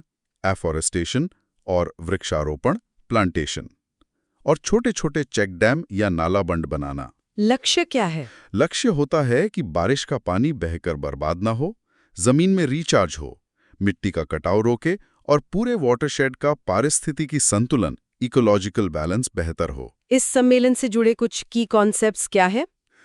3 मुख्य कॉन्सेप्ट्स हैं। पहला, वाटरशेड जल संभर, एक भौगोलिक क्षेत्र जहां का सारा सतही पानी बहकर एक कॉमन आउटलेट पर जमा होता है। दूसरा, रेन-फेड एग्रीकल्चर, वर्षा आधारित कृषि, जो केवल वर्षा पर निर्भर हो। ठीक है। और तीसरा, ridge to valley approach, watershed प्रबंधन का तरीका, ऊपर से नीचे की ओर। इस राष्ट्रीय सम्मेलन का महत्व क्या है? इससे क्या हासिल होने की उम्मीद है? ये WDC PMKSY 2.0 के कार्यान्वयन की एक महत्वपूर्ण उच्च स्तरीय समीक्षा है। इसमें विभिन्न राज्यों के अधिकारी, विशेषज्ञ और नीति निर्माता भाग ले रहे हैं। उद्देश्य क्या है? उद्देश्य हैं सर्वोत्तम प्रथाओं, बेस्ट प्रैक्टिसेस को साझा करना, किस राज्य ने क्या अच्छा किया है उससे सीखना, कार्यान्वयन में आ रही बाधाओं, बॉटलनेक्स एंड चैलेंजेस की पहचान करना, कार्यक्रम को और प्रभावी बनाने और इसमें तेजी लाने के तरीकों पर विचार करना। केंद्र राज्य सहयोग भी दिखता है इसमें? जी, इसमें केंद्रीय मंत्रियों और आंध्र प्रदेश के उप मुख्यमंत्री की भागीदारी सहकारी संघवाद, कोऑपरेटिव फेडरलिज्म को भी दर्शाती है। और गुंटूर में आयोजन इसलिए भी महत्वपूर्ण है क्योंकि आंध्र प्रदेश में बड़े पैमाने पर वर्षा आधारित कृषि होती है और राज्य ने जल संरक्षण में काफी काम किया है। तो निष्कर्ष क्या निकलता है? निष्कर्ष ये है कि ये सम्मेलन WDC PMKSY 2.0 कार्यक्रम की एक महत्वपूर्ण मध्यावधि समीक्षा, मिड टर्म अप्रेजल है। इसका अंतिम लक्ष्य भारत की विशाल वर्षा आधारित कृषि को जलवायु परिवर्तन, क्लाइमेट चेंज के प्रभावों के प्रति अधिक लचीला, रेजिलिएंट बनाना, किसानों की आय बढ़ाना और देश की जल सुरक्षा, वाटर सिक्योरिटी को मजबूत करना है। ठीक है, अब आते हैं विज्ञान और प्रौद्योगिकी, साइंस एंड टेक्नोलॉजी सेक्शन पर। जी, यहाँ बायोटेक्नोलॉजी से जुड़ी एक महत्वपूर्ण खबर है। जी, आज 10 नवंबर को केंद्रीय विज्ञान और प्रौद्योगिकी राज्य मंत्री स्वतंत्र प्रभार डॉक्टर जितेंद्र सिंह एक नया कार्यक्रम लॉन्च कर रहे हैं। क्या नाम है कार्यक्रम का? ब्रिक एंटरप्रेन्योर इन रेजिडेंस कार्यक्रम, संक्षेप में EIR कार्यक्रम। EIR कार्यक्रम, ये कहाँ लॉन्च हो रहा है? ये लॉन्च नई दिल्ली में स्थित बिरैक क्षेत्रीय उद्यमिता केंद्र, बिरैक रीजनल एंटरप्रेन्योरशिप सेंटर ब्रिक के दूसरे स्थापना दिवस समारोह के अवसर पर किया जा रहा है। ये EIR कार्यक्रम UPSC के लिए क्यों महत्वपूर्ण है? आर्थिक विकास में S&T की भूमिका और मेक इन इंडिया जैसे पहलू शामिल हैं। ये कार्यक्रम खास तौर पर महत्वपूर्ण है क्योंकि ये भारत की स्टार्टअप नीति में एक तरह की परिपक्वता, मैच्योरेशन का संकेत देता है। परिपक्वता कैसे? ये सिर्फ प्रोजेक्ट्स को फंड करने से आगे बढ़कर सीधे तौर पर नव प्रवर्तकों, इनोवेटर्स को पोषित, नर्चर करने और उनके शुरुआती सफर को जोखिम मुक्त डी रिस्क करने पर केंद्रित है। अच्छा, इसका लक्ष्य भारत के डीप टेक बायोटेक क्षेत्र, डीप टेक बायोटेक सेक्टर में प्रतिभा की कमी, टैलेंट बॉटलनेक को दूर करना है। थोड़ा बैकग्राउंड बताइए, ये BIRAC और BRIC क्या है? BIRC का पूरा नाम है biotechnology industry research assistance council. BIRAC, हाँ, ये भारत सरकार के विज्ञान और प्रौद्योगिकी मंत्रालय के तहत आने वाले डिपार्टमेंट ऑफ बायोटेक्नोलॉजी DBT का एक PSU है, पब्लिक सेक्टर अंडरटेकिंग, एक सरकारी कंपनी है। इसका काम क्या है? इसका मिशन है इंडस्ट्री और एकेडमिया के बीच एक इंटरफेस बनना और भारत में रिसर्च और इनोवेशन को बढ़ावा देकर $100 यानी 100 बिलियन भारतीय बायो इकोनॉमी बनाने में मदद करना। और BRAC? BRAC यानी BIRAC रीजनल एंटरप्रेन्योरशिप सेंटर, ये BRAC का एक क्षेत्रीय केंद्र है। इसे खासतौर पर देश में जैव उद्यमिता की भावना पैदा करने, inculcate a spirit of bio entrepreneurship के लिए डिजाइन किया गया है। BRAC पहले से ही स्टार्टअप्स को फंड करता है ना? तो इस नए EIR कार्यक्रम की क्या जरूरत पड़ी? हाँ, BRAC के पास पहले से ही कुछ बहुत सफल फंडिंग योजनाएं हैं जो प्रोजेक्ट आधारित हैं, प्रोजेक्ट बेस्ड। कौन सी? इनमें 2 प्रमुख हैं। एक है big biotechnology ignition grant. Big? हाँ, ये किसी वैज्ञानिक विचार के प्रूफ ऑफ कंसेप्ट POC को स्थापित करने के लिए 50 लाख रुपए तक का अनुदान ग्रांट देती है। POC मतलब ये साबित करना कि आपका आइडिया लैब में काम करता है। अच्छा, और दूसरी? दूसरी है seed fund, sustainable entrepreneurship and enterprise development fund. ये POC स्टेज के बाद जब एक छोटी कंपनी बन जाती है, उसे शुरुआती फंडिंग पाने में मदद करने के लिए 30 लाख रुपए तक की सहायता देती है। पर बिग आइडिया को फंड करता है, सीड शुरुआती कंपनी को। बिल्कुल। तो फिर EIR कार्यक्रम इस श्रृंखला में कहाँ फिट बैठता है? इसमें नया क्या है? EIR कार्यक्रम उस महत्वपूर्ण अंतर, क्रिटिकल गैप को भरता है जो बिग से भी पहले आता है। बिग से भी पहले? जी हाँ, इसे प्री आइडिया या प्री POC स्टेज का गैप कह सकते हैं। अच्छा, उदाहरण से समझाएंगे? हाँ, मान लीजिए एक बहुत प्रतिभाशाली PhD शोधकर्ता है जिसके पास बायोटेक में एक क्रांतिकारी विचार है। लेकिन उसके पास अभी तक कोई प्रूफ ऑफ कॉन्सेप्ट नहीं है, कोई कंपनी नहीं है और उसे अपने परिवार का भी खर्च चलाना है। अब वो अपनी सुरक्षित स्थिर नौकरी छोड़कर 1-2 साल सिर्फ लैब में ये देखने के लिए कैसे लगा सकता है कि उसका आइडिया काम करेगा भी या नहीं। ये बहुत बड़ा व्यक्तिगत और वित्तीय जोखिम है। हाँ, ये तो है। ज्यादातर प्रतिभाशाली लोग ये जोखिम नहीं उठा पाते और कई अच्छे आइडिया जन्म लेने से पहले ही मर जाते हैं। ये जो शुरुआती स्टेज है, जहां आइडिया तो है पर उसे परखने के लिए समय, संसाधन और व्यक्तिगत सुरक्षा नहीं है, इसे ही फंडिंग की मौत की घाटी, वैल्यू ऑफ डेथ कहा जाता है। Value of death? जी। EIR कार्यक्रम खास तौर पर इसी pre POC value of death को संबोधित करता है, एड्रेस करता है। कैसे? EIR कार्यक्रम काम कैसे करता है? इसकी कार्यप्रणाली क्या है? यही इसकी खासियत है। Entrepreneur in residence EIR programme एक फेलोशिप या वजीफा आधारित स्टाइपेंड बेस्ड कार्यक्रम है। ये किसी प्रोजेक्ट को फंड नहीं करता। प्रोजेक्ट को नहीं तो किसको? ये सीधे व्यक्ति को, इंडिविजुअल इनोवेटर को फंड करता है। अच्छा? ये उस होनहार नवप्रवर्तक, जिसे EIR या एंटरप्रेन्योर इन रेजिडेंस कहा जाएगा, को एक निश्चित अवधि जैसे 18-24 महीने के लिए क्या देता है? एक नियमित मासिक फेलोशिप या वजीफा देता है, जो उसकी वेतन सहायता, सैलरी सपोर्ट की तरह काम करता है। अनुभवी उद्योग विशेषज्ञों और वैज्ञानिकों से मेंटरशिप प्रदान करता है। BIRSC से जुड़े उन्नत इनक्यूबेटरों और लैब्स तक पहुंच, access to labs and infrastructure देता है, ताकि वो बिना वित्तीय चिंता के पूरी तरह से अपने उच्च जोखिम वाले, उच्च लाभ वाले, high risk high reward idea को विकसित करने और उसका POC स्थापित करने पर ध्यान केंद्रित कर सके। तो ये एक बड़ा नीतिगत बदलाव है। फंडिंग प्रोजेक्ट से पर्सन पर केंद्रित हो रही है। बिल्कुल सही पकड़ा आपने। ये कार्यक्रम नवप्रवर्तक के व्यक्तिगत जीवन को जोखिम मुक्त करता है, D-risks the innovators personal life in career path. उसे एक तरह का सेफ्टी नेट देता है। जी, ये उसे वो सुरक्षा जाल, सेफ्टी नेट प्रदान करता है जिसकी उसे उद्यमी बनने का पहला कदम उठाने के लिए जरूरत होती है। इससे क्या होगा? इससे संभावित उद्यमियों, पोटेंशियल एंटरप्रेन्योर्स का पूल बढ़ेगा। ज्यादा प्रतिभाशाली लोग बायोटेक में इनोवेशन और उद्यमिता का रास्ता चुन पाएंगे। और फिर ये लोग आगे जाकर बिग और सीड के लिए अप्लाई कर पाएंगे? बिल्कुल। यही लोग 1-2 साल में तैयार होकर फिर BIRX की बिग और सीड फंड जैसी योजनाओं के लिए आवेदन करने लायक बन पाएंगे। ये इनोवेशन पाइपलाइन को शुरुआत से ही मजबूत करने का एक तरीका है। तो इस कार्यक्रम का निष्कर्ष या महत्व क्या है? ब्रिक-ब्रैक IR कार्यक्रम एक परिष्कृत, सोफिस्टिकेटेड और बहुत सोचा समझा, वेल थॉट आउट नीतिगत हस्तक्षेप, पॉलिसी इंटरवेंशन है। ये इस बात को स्वीकार करता है कि भारत को अगर $100 बिलियन की बायो इकोनॉमी बनना है और डीप टेक में ग्लोबल लीडर बनना है, तो सिर्फ अच्छे विचारों को फंड करना पर्याप्त नहीं है। तो क्या करना होगा? देश को सक्रिय रूप से, प्रोएक्टिवली उन उद्यमियों, एंटरप्रेन्योर को पोषित, नर्चर, प्रशिक्षित, ट्रेन और बनाना, क्रिएट होगा, जो उन विचारों को जन्म देंगे और उन्हें प्रयोगशाला से बाजार तक, लैब टू मार्केट ले जाएंगे। ये मानव पूंजी, ह्यूमन कैपिटल में एक रणनीतिक निवेश है। इंटरनल सिक्योरिटी यानी आंतरिक सुरक्षा के खंड में आज के स्रोतों में कोई महत्वपूर्ण नई नीति या बड़ी घटना की जानकारी उपलब्ध नहीं मिली है।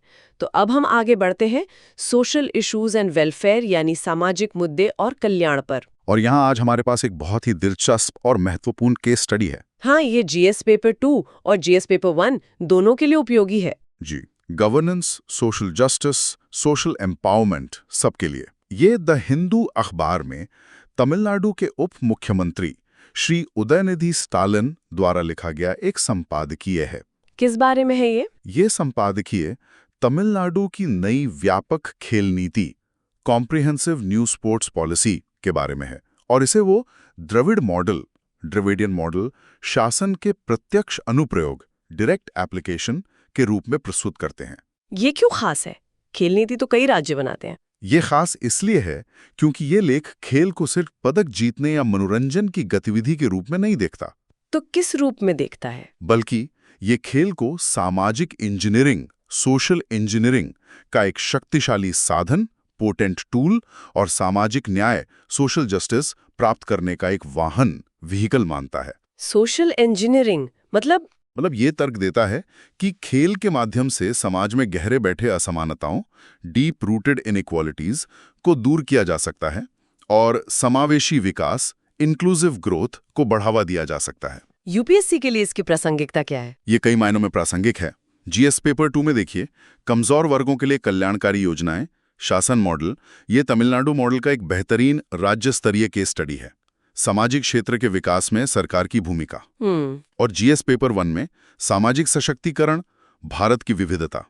ये संपादकीय असल में एक राजनीतिक विचारधारा द्रविड़ मॉडल को एक व्यापक सामाजिक कल्याण नीति, खेल नीति में कैसे बदला जाए, इसका एक स्पष्ट डेटा समर्थित कैसे करें मार्गदर्शिका, step by step how to guide प्रदान करता है। मेंस आंसर राइटिंग के लिए इसमें बहुत सारे कॉन्क्रीट पॉइंट्स और डेटा हैं। समझने के लिए पहले द्रविड़ मॉडल क्या है, इसे थोड़ा स्पष्ट करें। द्रविड़ मॉडल तमिलनाडु के राजनीति और शासन से जुड़ा एक टर्म है। ये उन राजनीतिक दलों, मुख्य रूप से डीएमके और एआईडीएमके की नीतियों और दर्शन को संदर्भित करता है जो द्रविड़ आंदोलन से निकले हैं। इसके सिद्धांत क्या हैं? ये मॉडल ऐतिहासिक रूप से सामाजिक न्याय, सोशल जस्टिस, तर्कवाद, रैशनलिज्म, स्वाभिमान, सेल्फ रिस्पेक्ट, जाति आधारित भेदभाव का विरोध, राज्य के नेतृत्व वाले समावेशी विकास, स्टेट लेड इंक्लूसिव डेवलपमेंट, इन सिद्धांतों पर आधारित है। फोकस किस पर रहता है? मुख्य ध्यान ये सुनिश्चित करने पर है कि विकास का लाभ और सरकारी संसाधन तथा अवसर समाज के सभी वर्गों, खासकर हाशिए पर पड़े समुदायों, मार्जिनलाइज्ड कम्युनिटीज तक पहुंचे। संपादकीय में एक आदर्श वाक्य, मोटो का जिक्र है, एल्लारुक्कुम एल्लाम। एल्लारुक्कुम एल्लाम, इसका मतलब? इसका अर्थ है सबके लिए सब कुछ, एवरीथिंग फॉर एवरीवन। ये इस मॉडल की मूल भावना को दर्शाता है। अब बताएं कि इस खेल नीति को द्रविड़ मॉडल का अनुप्रयोग कैसे बताया गया है। संपादकीय में एक द्रविड़ एल्गोरिथम, ड्रविडियन एल्गोरिथम की बात की गई है। हाँ, ये बहुत दिलचस्प है। संपादकीय खेल नीति को लागू करने के लिए एक स्पष्ट 6 चरणीय खाका 6 स्टेप ब्लूप्रिंट प्रस्तुत करता है, जिसे वो मजाक में द्रविड़ एल्गोरिथम कहते हैं। क्या है ये 6 कदम? पहला कदम विचारधारा, आइडियोलॉजी, द वाई। शुरुआत होती है मूल सिद्धांत एल्लारुक्कुम एल्लाम से। लक्ष्य है खेल तक पहुंचने में आने वाली सभी बाधाओं, जाति, स्थान, लिंग, विकलांगता को दूर करना। खेल सबके लिए सुलभ, एक्सेसिबल होना चाहिए। ठीक है। दूसरा कदम? दूसरा कदम निवेश, इन्वेस्टमेंट, द फ्यूल। सिर्फ अच्छी विचारधारा काफी नहीं, उसे लागू करने के लिए पैसा चाहिए। इसलिए तमिलनाडु सरकार ने अपने खेल बजट में पिछले 5 वर्षों में 143%, 143% की भारी वृद्धि की है। 143%? जी, ये राशि 1945 करोड़ है, जबकि उससे पहले के 5 वर्षों में ये केवल 800 करोड़ थी। ये दिखाता है कि सरकार इसे गंभीरता से ले रही है। तीसरा कदम बुनियादी ढांचा, इंफ्रास्ट्रक्चर, द एक्सेस। पैसा है तो अब सुविधाएं बनानी होंगी। इसके तहत 28 नए जिला खेल परिसर, ओलंपिक अकादमियां और ऊंचाई वाले प्रशिक्षण केंद्र बनाए जा रहे हैं। इसमें खास बात क्या है? सबसे महत्वपूर्ण बात यह है कि इनमें से 60% सुविधाएं टियर 2 और टियर 3 शहरों, छोटे शहरों और कस्बों में बनाई जा रही हैं। अच्छा, सिर्फ चेन्नई में नहीं? नहीं, ये जानबूझकर किया गया विकेंद्रीकरण है, डिलिबरेट डिसेंट्रलाइजेशन, ताकि प्रतिभा सिर्फ राजधानी तक सीमित ना रहे। चौथा कदम समावेश, इंक्लूजन, द टारगेटिंग। सिर्फ इंफ्रास्ट्रक्चर बनाना काफी नहीं, ये सुनिश्चित करना होगा कि सबसे जरूरतमंद लोग इसका इस्तेमाल कर सकें। इसके लिए कमजोर समूहों के लिए विशिष्ट योजनाएं बनाई गई हैं। जैसे ग्रामीण युवाओं के लिए कलईगनार स्पोर्ट्स किट योजना। कलईगनार स्पोर्ट्स किट योजना, इसमें क्या है? इस योजना के तहत राज्य की हर एक ग्राम पंचायत और सभी शहरी क्षेत्रों को 33 प्रकार के उच्च गुणवत्ता वाले खेल उपकरण मुफ्त दिए जा रहे हैं। इससे ग्रामीण युवाओं के सामने महंगे उपकरण खरीदने की बाधा खत्म हो जाती है। और पैरा स्पोर्ट्स के लिए? पैरा स्पोर्ट्स यानी दिव्यांग खिलाड़ियों के लिए 11 जिलों में विशेष रूप से सुलभ अरेना बनाए जा रहे हैं। साथ ही पैरा एथलीटों को सामान्य एथलीटों के बराबर नकद प्रोत्साहन दिया जा रहा है। इसका नतीजा दिखा? हाँ, हाल के राष्ट्रीय पैरा खेलों में तमिलनाडु के पदक 42 से बढ़कर 74 हो गए। अच्छा, और महिलाओं के लिए? महिलाओं के लिए भी विशेष ध्यान है। संपादकीय में नुंगमबक्कम स्थित विश्व स्तरीय टेनिस सुविधा का उदाहरण दिया गया है, जहां ग्रामीण महिलाओं को प्रशिक्षण दिया गया और उन्होंने खेलो इंडिया यूथ गेम्स में सभी 4 टेनिस स्वर्ण पदक जीते। बहुत बढ़िया। पांचवा कदम प्रतिभा पोषण, नर्चरिंग टैलेंट, द फनल। अब जब सुविधाएं हैं और लोग खेल रहे हैं तो प्रतिभा को पहचानना और उसे निखारना जरूरी है। इसके लिए एक डेटा संचालित दृष्टिकोण, डेटा ड्रिवन अप्रोच अपनाया जा रहा है। कैसे? मुख्यमंत्री ट्रॉफी खेलों का आयोजन किया गया, जिसमें रिकॉर्ड 16.28 लाख लोगों ने पंजीकरण कराया। यहां से प्रतिभा की पहचान के लिए AI आधारित प्रतिभा खोज, AI बेस्ड टैलेंट स्काउटिंग का भी उपयोग किया जा रहा है। फिर पहचानी गई प्रतिभा का क्या होता है? फिर पहचानी गई प्रतिभा को अलग अलग स्तरों की योजनाओं, टीयर्ड स्कीम्स के माध्यम से पोषित किया जाता है। जैसे एलाइट स्कीम, टॉप 50 एथलीटों के लिए जिन्हें प्रतिवर्ष 30 लाख रुपए तक मिलते हैं। मिशन इंटरनेशनल मेडल स्कीम, अगले 125 एथलीटों के लिए जिन्हें 12 लाख रुपए प्रतिवर्ष तक मिलते हैं। और भी योजनाएं हैं। और छठा, आखिरी कदम? छठा कदम, सफलता का पुरस्कार, रिवॉर्डिंग सक्सेस, द लाइवलीहुड। अंत में यह सुनिश्चित करना कि खेल सिर्फ एक शौक न रहे, बल्कि एक व्यावहारिक करियर विकल्प, वायबल करियर ऑप्शन बने। इसके लिए क्या किया? 2 काम किए गए। पहला, सरकारी नौकरियों में 3% खेल कोटा को प्रभावी ढंग से पुनर्जीवित किया गया। संपादकीय का दावा है कि पिछले 2.5 साल में 109 खिलाड़ियों को सरकारी नौकरी दी गई, जबकि पिछली सरकार के पूरे 5 साल में सिर्फ 3 दी गई थी। 109 बनाम 3। जी। और दूसरा, अंतर्राष्ट्रीय और राष्ट्रीय स्तर पर पदक जीतने वाले खिलाड़ियों के लिए नकद प्रोत्साहन में भारी वृद्धि की गई। ये तो वाकई बहुत व्यापक और सुनियोजित नीति लग रही है, लेकिन इसमें सामाजिक इंजीनियरिंग वाला पहलू कहाँ है? आप समझा रहे थे। सामाजिक इंजीनियरिंग का पहलू इस सोच में है कि ये नीति सिर्फ खेल को बढ़ावा नहीं दे रही, बल्कि खेल के जरिए समाज को बदलने की कोशिश कर रही है। कैसे? पहला, एक्सेस एंड एक्विटी। जानबूझकर ग्रामीण क्षेत्रों और टियर 2-3 शहरों में निवेश करके ये नीति भौगोलिक असमानता को कम कर रही है। दूसरा, टारगेटेड इंक्लूजन। कलिग्नार स्पोर्ट्स किट योजना सीधे आर्थिक बाधा को तोड़ती है।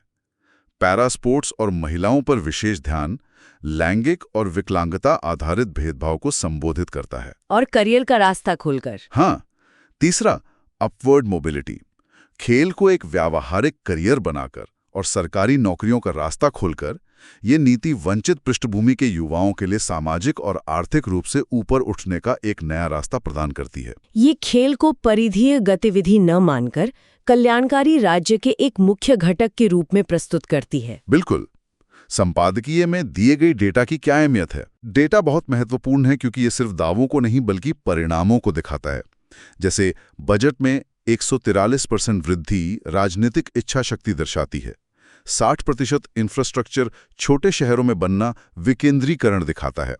109 सरकारी नौकरियां आजीविका के पहलू को मजबूत करता है। पैरा गेम्स में पदकों में वृद्धि समावेशी नीतियों की सफलता दिखाती है। अच्छा। मेंस के उत्तर में ऐसे डेटा का उपयोग आपके तर्क को वजन देता है। संपादकीय में तमिलनाडु चैंपियंस फाउंडेशन का भी जिक्र है। हाँ, वो क्या है? ये एक पब्लिक प्राइवेट पार्टनरशिप मॉडल है। ये फाउंडेशन नागरिकों और कॉरपोरेट से CSR फंड का उपयोग करके दान लेता है और उसका उपयोग उभरते हुए एथलीटों को पहचानने, पोषित करने और फंड करने के लिए करता है। मनोज नाम के एक पैरा एथलीट का उदाहरण दिया गया है जिससे मदद मिली। तो इस मॉडल का निष्कर्ष या टेकअवे क्या है? निष्कर्ष यह है कि तमिलनाडु का ये खेल मॉडल अन्य राज्यों के लिए एक प्रेरणा और उदाहरण पेश करता है। ये दिखाता है कि कैसे खेल नीति को सिर्फ खेल मंत्रालय का काम न मानकर उसे सामाजिक न्याय, ग्रामीण विकास, महिला सशक्तिकरण और युवा जुड़ाव के व्यापक लक्ष्यों से जोड़ा जा सकता है। ये साबित करता है कि खेल नीति जब सामाजिक न्याय के लेंस से देखी और लागू की जाती है तो वो सिर्फ पदक तालिका में सुधार नहीं करती, बल्कि जमीनी स्तर पर सशक्तिकरण और सामाजिक न्याय हासिल करने का एक शक्तिशाली और परिवर्तनकारी साधन बन सकती है। वाकई प्रेरणादायक केस स्टडी है। चलिए अब कल्चर एंड हेरिटेज यानी संस्कृति और विरासत खंड की ओर बढ़ते हैं। यहाँ भी एक महत्वपूर्ण आयोजन की खबर है। आज 10 नवंबर को मुंबई में आदिचित्र नाम की एक राष्ट्रीय जनजातीय चित्रकला प्रदर्शनी का उद्घाटन हो रहा है। आदिचित्र कहाँ हो रहा है? मुंबई में? जी, मुंबई में। इसका आयोजन भारत सरकार का केंद्रीय जनजातीय कार्य मंत्रालय कर रहा है, ट्राइफेड के सहयोग से। ट्राइफेड ये क्या है? ट्राइफेड का पूरा नाम है tribal cooperative marketing development federation of India limited. Okay. ये जनजातीय कार्य मंत्रालय के तहत काम करने वाली राष्ट्रीय स्तर की सहकारी संस्था है। इसका मुख्य काम है आदिवासी समुदायों द्वारा बनाए गए उत्पादों, खासकर हस्तशिल्प, कला और वन उत्पादों के विपणन, मार्केटिंग और विकास, डेवलपमेंट में मदद करना, ताकि उनकी आजीविका सुधर सके। इनके ट्राइब्स इंडिया शोरूम होते हैं। जी हाँ, बिल्कुल। ये आदि चित्र प्रदर्शनी यूपीएससी के लिए क्यों महत्वपूर्ण है? ये GS paper 1 art and culture और हिस्ट्री दोनों के लिए महत्वपूर्ण है, और जीएस पेपर 2 गवर्नेंस और सोशल जस्टिस के लिए भी। कैसे? जीएस 1 में भारतीय संस्कृति में चित्रकला परंपराएं और आधुनिक इतिहास में आदिवासी नेता जैसे बिरसा मुंडा। जीएस 2 में जनजातीय समुदायों के लिए कल्याणकारी योजनाएं और जनजातीय सशक्तिकरण के लिए तंत्र जैसे ट्राइफेड की भूमिका। ये आयोजन जनजातीय विकास के लिए सरकार की दोहरी रणनीति, डुअल प्रोंग स्ट्रैटेजी का एक बहुत अच्छा उदाहरण पेश करता है। वो दोहरी रणनीति क्या है? वो है, पहला, सांस्कृतिक एकीकरण और मान्यता, कल्चरल इंटीग्रेशन एंड रिकॉग्निशन, मतलब आदिवासी कला, संस्कृति और इतिहास को सम्मान देना और उन्हें राष्ट्रीय मुख्यधारा में लाना। और दूसरा आर्थिक सशक्तिकरण और आजीविका, इकोनॉमिक एम्पावरमेंट एंड लाइवलीहुड, मतलब आदिवासी कलाकारों और कारीगरों को बाजार से जोड़कर उनकी आय और आजीविका के अवसर बढ़ाना। इस आदि चित्र प्रदर्शनी के बारे में और क्या जानकारी है? कौन भाग ले रहा है? इस प्रदर्शनी में देश भर से 100 से अधिक जनजातीय कलाकार भाग ले रहे हैं और अपनी कलाकृतियों का प्रदर्शन कर रहे हैं। कौन कौन सी पेंटिंग स्टाइल्स होंगी? इसमें भारत की कई प्रमुख जनजातीय चित्रकला शैलियां देखने को मिलेंगी, जैसे वारली महाराष्ट्र से, सौरा उड़ीसा से, पट्टचित्र उड़ीसा और पश्चिम बंगाल से, गोंड मध्य प्रदेश और आसपास के राज्यों से, भील मध्य प्रदेश और आसपास के राज्यों से, और पिथौरा गुजरात और मध्य प्रदेश से। ये प्रदर्शनी किसी खास अवसर पर हो रही है? ये आयोजन अकेले नहीं हो रहा है, ये एक बड़े आयोजन का हिस्सा है जिसे जनजातीय गौरव वर्ष पखवाड़ा कहा जा रहा है। ये कब से कब तक है? ये पखवाड़ा फोर्टनाइट 1 नवंबर से 15 नवंबर 2025 तक मनाया जा रहा है। और ये पखवाड़ा क्यों मनाया जा रहा है? ये पूरा पखवाड़ा महान आदिवासी स्वतंत्रता सेनानी और जननायक धरती आबा भगवान बिरसा मुंडा की 150वीं 115 जयंती के उपलक्ष्य में आयोजित किया जा रहा है। बिरसा मुंडा की 150वीं जयंती? जी। उनकी जयंती 15 नवंबर को भारत सरकार ने जनजातीय गौरव दिवस के रूप में मनाने की घोषणा की है। भगवान बिरसा मुंडा के बारे में कुछ बताएं, रिवीजन हो जाएगा। भगवान बिरसा मुंडा जन्म 15 नवंबर 1875, मृत्यु 9 जून 1900, मुंडा जनजाति के एक श्रद्धेय आदिवासी स्वतंत्रता सेनानी, धार्मिक नेता और लोकनायक थे। उन्होंने क्या किया था? उन्होंने 19वीं सदी के अंत में छोटा नागपुर पठार, वर्तमान झारखंड में ब्रिटिश औपनिवेशिक सरकार की शोषणकारी नीतियों और जमींदारों के खिलाफ एक बड़े आदिवासी विद्रोह का नेतृत्व किया। उसे क्या कहते हैं? उसे उलगुलान, महान हंगाम या द ग्रेट ट्यूमल्ट के नाम से जाना जाता है। उन्होंने आदिवासी अधिकारों, संस्कृति और स्वायत्तता की लड़ाई लड़ी। उन्हें उनके अनुयायी धरती आबा पितामह मानते थे और आज भी पूरे देश में उन्हें अत्यंत सम्मान के साथ याद किया जाता है। प्रीलिम्स के लिए क्या हमें इन चित्रकला शैलियों और उनके राज्यों का मिलान याद रखना चाहिए? बिल्कुल, ये अक्सर पूछा जाता है। एक बार फिर से दोहरा लेते हैं। हाँ, बताइए। वारली पेंटिंग, महाराष्ट्र। इसकी पहचान है सफेद रंग से लाल या भूरी सतह पर बनी सरल ज्यामितीय आकृतियां। ओके। सौरा पेंटिंग, ओडिशा। ये भी वारली जैसी दिखती है, लेकिन इसमें ज्यादा धार्मिक और अनुष्ठानिक थीम होती हैं। पट्टचित्र, ओडिशा और पश्चिम बंगाल। ये कपड़े पर बनी बहुत विस्तृत और रंगीन स्क्रॉल पेंटिंग होती हैं, जिनमें पौराणिक कथाएं चित्रित होती हैं। गोंड पेंटिंग, मध्य प्रदेश, छत्तीसगढ़, ओडिशा, आंध्र प्रदेश। ये अपनी जीवंत रंगों, बिंदुओं और रेखाओं से बने जटिल पैटर्न के लिए जानी जाती हैं। भील पेंटिंग, मध्य प्रदेश, गुजरात, राजस्थान। ये भी रंगीन होती हैं, अक्सर बड़े बड़े बिंदुओं का इस्तेमाल होता है। और पिथौरा पेंटिंग, गुजरात और मध्य प्रदेश की राठवा और भील जनजातियों द्वारा। ये एक अनुष्ठानिक कला है जो घरों की दीवारों पर खास मौकों पर बनाई जाती हैं। इसमें घोड़े प्रमुखता से चित्रित होते हैं। बहुत अच्छा रिवीजन हो गया। मेंस के नजरिए से इस आदि चित्र आयोजन का विश्लेषण कैसे करें? सरकार की रणनीति क्या दिखती है? जैसा मैंने पहले कहा, इसे सरकार के ट्विन ट्रैक दृष्टिकोण के रूप में देखें। पहला ट्रैक 1, सांस्कृतिक गौरव और राष्ट्रीय पहचान, cultural pride and national identity GS1 के लिए। भगवान बिरसा मुंडा की 150वीं जयंती से आदि चित्र जैसे आयोजन को जोड़कर सरकार आदिवासी इतिहास, संस्कृति और स्वतंत्रता संग्राम में उनके योगदान को राष्ट्रीय मुख्यधारा की कथा में एकीकृत कर रही है। ये आदिवासी समुदायों में गर्व की भावना जगाता है और बाकी समाज में उनके प्रति सम्मान और जागरूकता बढ़ाता है। और दूसरा ट्रैक 2, आर्थिक सशक्तिकरण और आजीविका, economic empowerment and livelihood GS2 के लिए। यहाँ ट्राइफेड की भूमिका केंद्रीय है। ये सिर्फ एक कला प्रदर्शनी नहीं है, ये एक बाजार भी है। अच्छा, मार्केट प्लेस भी है। जी, इसका घोषित लक्ष्य है कला, संस्कृति, उद्यमिता और स्थायी आजीविका को एकीकृत करने वाली पहलों के माध्यम से समग्र विकास को आगे बढ़ाना। ये 100 से ज्यादा आदिवासी कलाकारों को सीधे मुंबई जैसे बड़े शहरी बाजार से जोड़ता है, बिचौलियों को हटाता है और उन्हें अपनी कला का उचित मूल्य दिलाने में मदद करता है। इससे क्या फायदा होता है? इससे उनकी कला आर्थिक रूप से व्यवहार्य बनती है और पारंपरिक कला रूपों को जीवित रखने में मदद मिलती है।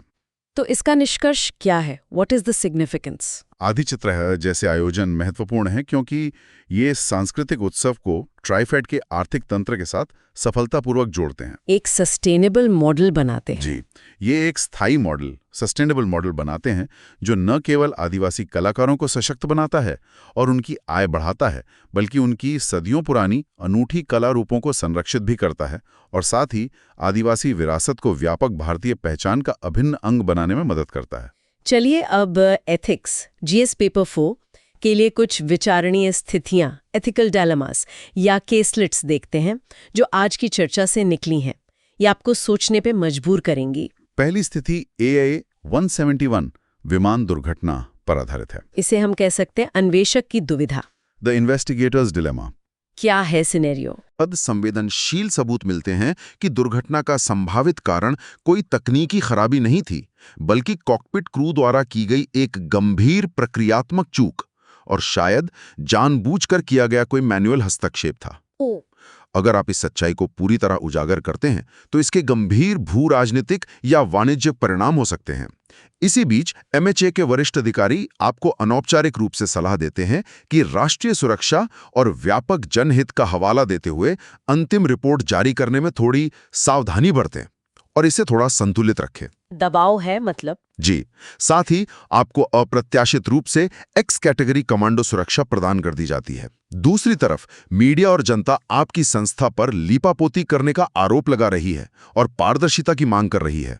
सुप्रीम कोर्ट ने भी मौखिक रूप से कहा है कि प्रारंभिक रिपोर्ट में पायलट दोषी नहीं है। इस स्थिति में नैतिक दुविधाएं, एथिकल डायलेमास क्या है?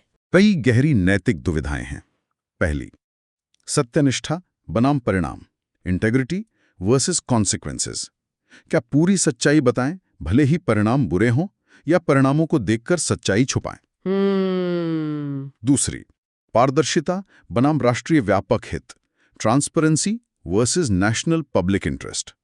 क्या जनता को सब जानने का हक है या कुछ रोकना जरूरी है, और ये कौन तय करेगा? तीसरी, संस्थागत अखंडता बनाम व्यक्तिगत दबाव, institutional integrity versus personal pressure. आप संस्था के प्रति वफादार रहेंगे या सरकार के निर्देशों का पालन करेंगे? हाँ, बहुत मुश्किल। चौथी, प्रोफेशनल कर्तव्य बनाम व्यक्तिगत सुरक्षा, professional duty versus personal safety. क्या ये सुरक्षा एक प्रलोभन है या धमकी? और पांचवी, न्याय किसके लिए? जस्टिस फॉर होम, पीड़ितों के लिए, पायलटों के लिए या समाज के लिए? सोचने के लिए प्रश्न, क्वेश्चंस फॉर रिफ्लेक्शन, क्या हो सकता है? आप इस स्थिति में विभिन्न नैतिक सिद्धांतों का उपयोग कैसे करेंगे? अपने विवेक और पेशेवर नैतिकता में संतुलन कैसे बनाएंगे? आप इस दबाव को कैसे दर्ज करेंगे? क्या कोई तीसरा रास्ता संभव है? यदि हां, तो वो क्या हो सकता है? दूसरी स्थिति बिलासपुर ट्रेन दुर्घटना पर आधारित है। इसे कह सकते हैं इंजीनियर की दुविधा, the engineers dilemma, human versus system. इसमें क्या है सिनारियो? आप commissioner of railway safety CRS हैं और बिलासपुर ट्रेन टक्कर की जांच कर रहे हैं। आपके सामने डेटा लॉगर का डिजिटल डेटा है जो स्पष्ट रूप से दिखाता है कि ट्रेन ने लाल सिग्नल पार किया, स्पैड। तकनीकी रूप से ये लोको पायलट की गलती है। रेलवे अधिकारियों की प्रारंभिक रिपोर्ट भी मृत लोको पायलट को ही दोषी ठहराती है। लेकिन हालांकि जांच के दौरान AILRSA, लोको पायलट एसोसिएशन, आपके सामने पुख्ता सबूत पेश करती है। वे दिखाते हैं कि वो सिग्नल एक बहुत तेज मोड़ पर स्थित है, भ्रामक है और दुर्घटना के समय सूरज की तेज चमक के कारण उसे ठीक से देखना मुश्किल था। अच्छा। वे ये भी बताते हैं कि उसी स्थान पर पिछले 2 सालों में 5 और बाल बचने नियर मिस इंसिडेंट्स की घटनाएं हो चुकी हैं, जिनकी रिपोर्ट भी की गई थी, लेकिन उन्हें हमेशा लोको पायलट की लापरवाही कहकर फाइल बंद कर दी गई थी और सिग्नल ठीक करने के लिए कुछ नहीं किया गया। यहां नैतिक दुविधाएं क्या हैं? पहली, तात्कालिक कारण बनाम मूल कारण, proximate cause versus root cause. दुर्घटना का तात्कालिक कारण SPAD है, मानवीय त्रुटि। लेकिन क्या मूल कारण मानवीय त्रुटि है या एक खराब सिस्टम डिजाइन है? रिपोर्ट किस पर जोर दे? दूसरी, जवाबदेही किसकी, अकाउंटेबिलिटी। क्या सिर्फ मृत लोको पायलट जिम्मेदार हैं या सिग्नल डिजाइनर, मंजूरी देने वाले अधिकारी या पिछली घटनाओं पर कार्रवाई न करने वाले मैनेजर भी जिम्मेदार हैं? तीसरी, सत्य क्या है, नेचर ऑफ ट्रूथ। क्या सत्य सिर्फ डिजिटल डेटा है या सत्य वो बड़ी तस्वीर है जिसमें सिस्टम की विफलता ने पायलट को गलती करने पर मजबूर किया? हाँ, ये बहुत गहरा सवाल है। चौथी, सुरक्षा बनाम दोषारोपण, सेफ्टी वर्सेस ब्लेम। आपकी रिपोर्ट का उद्देश्य भविष्य की सुरक्षा है। क्या किसी एक को दोषी ठहराने से ये होगा या सिस्टम सुधारने से? सोचने के लिए प्रश्न। आप अपनी अंतिम जांच रिपोर्ट में प्राथमिक कारण क्या लिखेंगे? क्या आप प्रणालीगत विफलताओं का स्पष्ट उल्लेख करेंगे? जिम्मेदारी का आवंटन कैसे करेंगे? आप क्या ठोस सिफारिशें करेंगे जो रेलवे बोर्ड को मूल कारणों को ठीक करने के लिए मजबूर करें, भले ही खर्च ज्यादा हो? आप रिपोर्ट को सबक सिखाने वाली कैसे बनाएंगे, न कि सिर्फ दोष मढ़ने वाली? ये दोनों ही स्थितियां बहुत जटिल हैं और दिखाती हैं कि सार्वजनिक जीवन में निर्णय लेना कितना मुश्किल हो सकता है। चलिए अब जल्दी से आज की चर्चा में आए कुछ महत्वपूर्ण स्थानों, व्यक्तियों, रिपोर्टों और निकायों का पुनरीक्षण कर लेते हैं। Quick revision. बिल्कुल।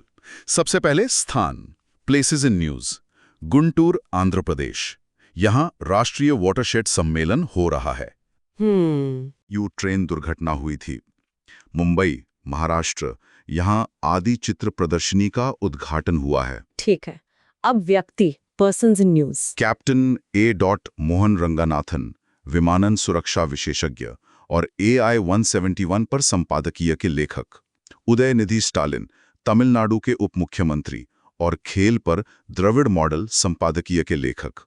भगवान बिरसा मुंडा, महान आदिवासी स्वतंत्रता सेनानी, 150वीं जयंती। सलमान रुश्दी, प्रसिद्ध लेखक, डेटन साहित्यिक शांति पुरस्कार विजेता। ये आज के आउटलाइन में नहीं था पर रेलेवेंट है। हाँ, ये भी याद रखना चाहिए। अब निकाय, बॉडीज इन न्यूज। AAIB, विमान दुर्घटना जांच निकाय। DGCA, विमानन नियामक। CRS, रेलवे सुरक्षा जांच निकाय, मोसी के तहत। AILRSA, loco pilot union. BIRC, biotech उद्योग सहायता परिषद। DBT के तहत PSU। ट्राइफेड, जनजातीय विपणन सहकारी संघ। DOLR, भूमि संसाधन विभाग। ग्रामीण विकास मंत्रालय। और कुछ महत्वपूर्ण रिपोर्ट्स, टर्म्स या कॉन्सेप्ट्स। हाँ, SPAD, signal passed at danger. Kavach, भारतीय स्वदेशी ATP प्रणाली। WDC PMKSY 2020, जल संभर विकास कार्यक्रम। EIR प्रोग्राम, बायरैक की नई फेलोशिप योजना। एनिमल स्पिरिट्स, कीन्स का आर्थिक शब्द। निवेशक का विश्वास। रिच टू वैली अप्रोच, जल संभर प्रबंधन तकनीक। Valley of death in funding, startup funding में शुरुआती गैप। सोशल इंजीनियरिंग, सामाजिक परिवर्तन के लिए नीति का उपयोग। हाइड्रो डिप्लोमेसी, जल संसाधनों पर आधारित कूटनीति। एलरुक्कुम एल्लम, द्रविड़ मॉडल का आदर्श वाक्य। जनजातीय गौरव दिवस, 15 नवंबर, बिरसा मुंडा जयंती। उलगुलान, बिरसा मुंडा का विद्रोह। बहुत बढ़िया। अब कुछ महत्वपूर्ण डेटा पॉइंट्स और इन्फोग्राफिक्स जो हमने चर्चा में शामिल किए, उन्हें भी याद दिला दें। ये नोट्स बनाने में सहायक होंगे। हाँ, कुछ प्रमुख आंकड़े थे। AI-171, 12 जून 2025, 260 मौतें। बोइंग 1717 की पहली घातक दुर्घटना। रिपोर्ट 5 महीने से लंबित। बिलासपुर ट्रेन दुर्घटना, 4 नवंबर 2025, 11 मौतें। कारण SPAD, CRS जांच कर रहा है। सितंबर 2025 में खुदरा मुद्रास्फीति 11.5%, 99 महीने का निचला स्तर। ट्रैक्टर बिक्री plus 14.2%। Corporate bank balance sheet स्वस्थ पर निजी निवेश कम। एनिमल स्पिरिट्स मंद।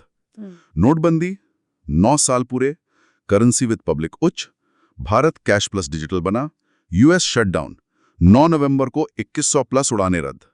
अब समझौता। तमिलनाडु खेल नीति, खेल बजट 143% बढ़ा, 1945 करोड़ रुपए, 60% नई सुविधाएं टीयर 2-3 शहरों में, हर पंचायत को स्पोर्ट्स किट, 109 खिलाड़ियों को सरकारी नौकरी, पैरा गेम्स पदक 42 से 74 हुए, इलीट स्कीम 30 लाख रुपए वर्ष, मिशन इंटरनेशनल मेडल 12 लाख रुपए वर्ष। आदिवासी कला, आदि चित्र में 100 प्लस कलाकार, प्रमुख शैलियां वारली महाराष्ट्र, सौरा Odisha, पट्टचित्रा Odisha, गोंडभिल MP, Pithora Gujarat.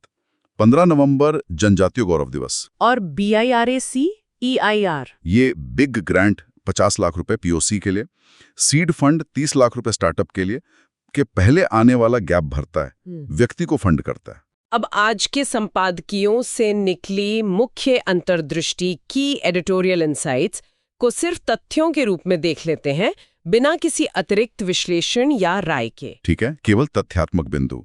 AI 171 report पर द हिंदू, दुर्घटना 12 जून 2025 अहमदाबाद, AIIB की प्रारंभिक रिपोर्ट अधूरी, MHA द्वारा AAIB प्रमुख को कमांडो सुरक्षा, बोइंग 787 के fuel switch manual, CVR FDR data पर चुप्पी, देरी से अटकलें, अंतिम रिपोर्ट तुरंत जारी करने की मांग। तमिलनाडु खेल नीति पर आदर्श वाक्य इल्लारुक्कम एल्लाम, खेल बजट 1945 करोड़, 143% वृद्धि, 60% नई सुविधाएं छोटे शहरों में, कलेगनार स्पोर्ट्स किट योजना, 109 खिलाड़ियों को सरकारी नौकरी, AI आधारित प्रतिभा खोज, नीति को द्रविड़ मॉडल का अनुप्रयोग बताया। चुनाव अखंडता पर एक और था। हाँ, द हिंदू, विपक्ष का हरियाणा चुनावों में 25 लाख फर्जी वोटों का आरोप, ECI का बचाव, ECI द्वारा वीडियो फुटेज तक पहुंच सीमित करने की आलोचना, संपादकीय का तर्क, वोट गुप्त हों पर वोटर की पहचान और वोट डालने का तथ्य सार्वजनिक रहें। AI गार्डरेल्स पर इंडियन एक्सप्रेस, वित्त मंत्रालय की कर्मचारियों को ऑफिस डिवाइस पर ChatGPT जैसे AI टूल यूज न करने की सलाह, डेटा सुरक्षा और प्राथमिकताओं के लीक होने की चिंता, टेक राष्ट्रवाद का उदय। और खपत निवेश पर इंडियन एक्सप्रेस, घरेलू खपत में सुधार, ट्रैक्टर बिक्री प्लस 14.2%, लेकिन निजी निवेश कम, कॉर्पोरेट बैंक बैलेंस शीट स्वस्थ पर एनिमल स्पिरिट्स की कमी, केपेक्स के बावजूद क्राउडिंग इन धीमा। बहुत अच्छे। अब आते हैं प्रीलिम्स फैक्ट्स के रैपिड फायर राउंड पर। जल्दी से दोहराते हैं आज के महत्वपूर्ण तथ्य। Let's go.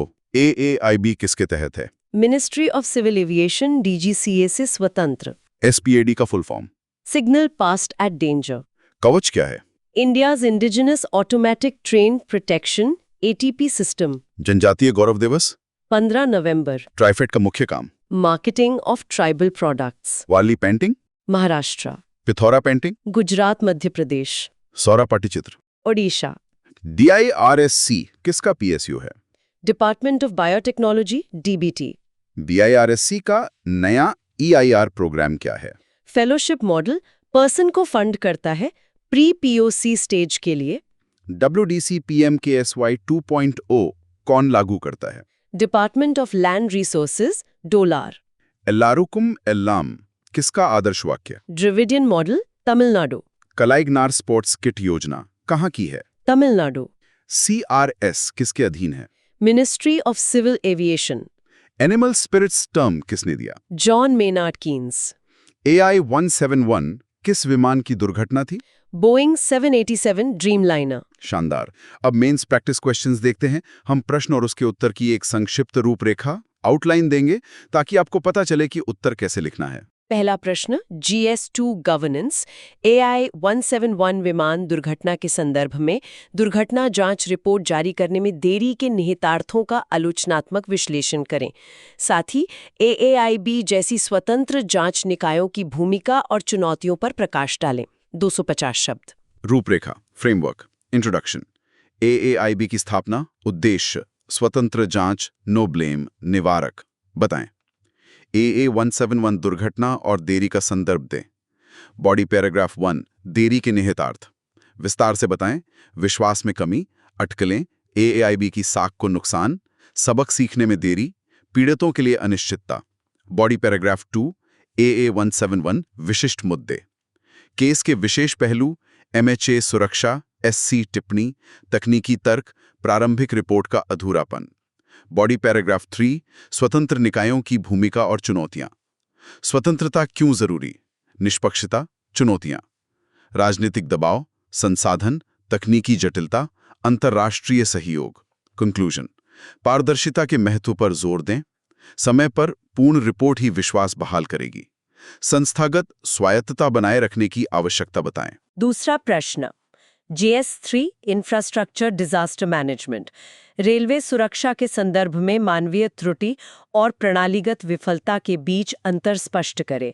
हाल की बिलासपुर ट्रेन दुर्घटना का उदाहरण देते हुए चर्चा करें कि सिग्नल पास्ट एट डेंजर यानी स्पैड जैसी घटनाओं को रोकने के लिए क्या प्रणालीगत समाधान लागू किए जा सकते हैं। 150 शब्द।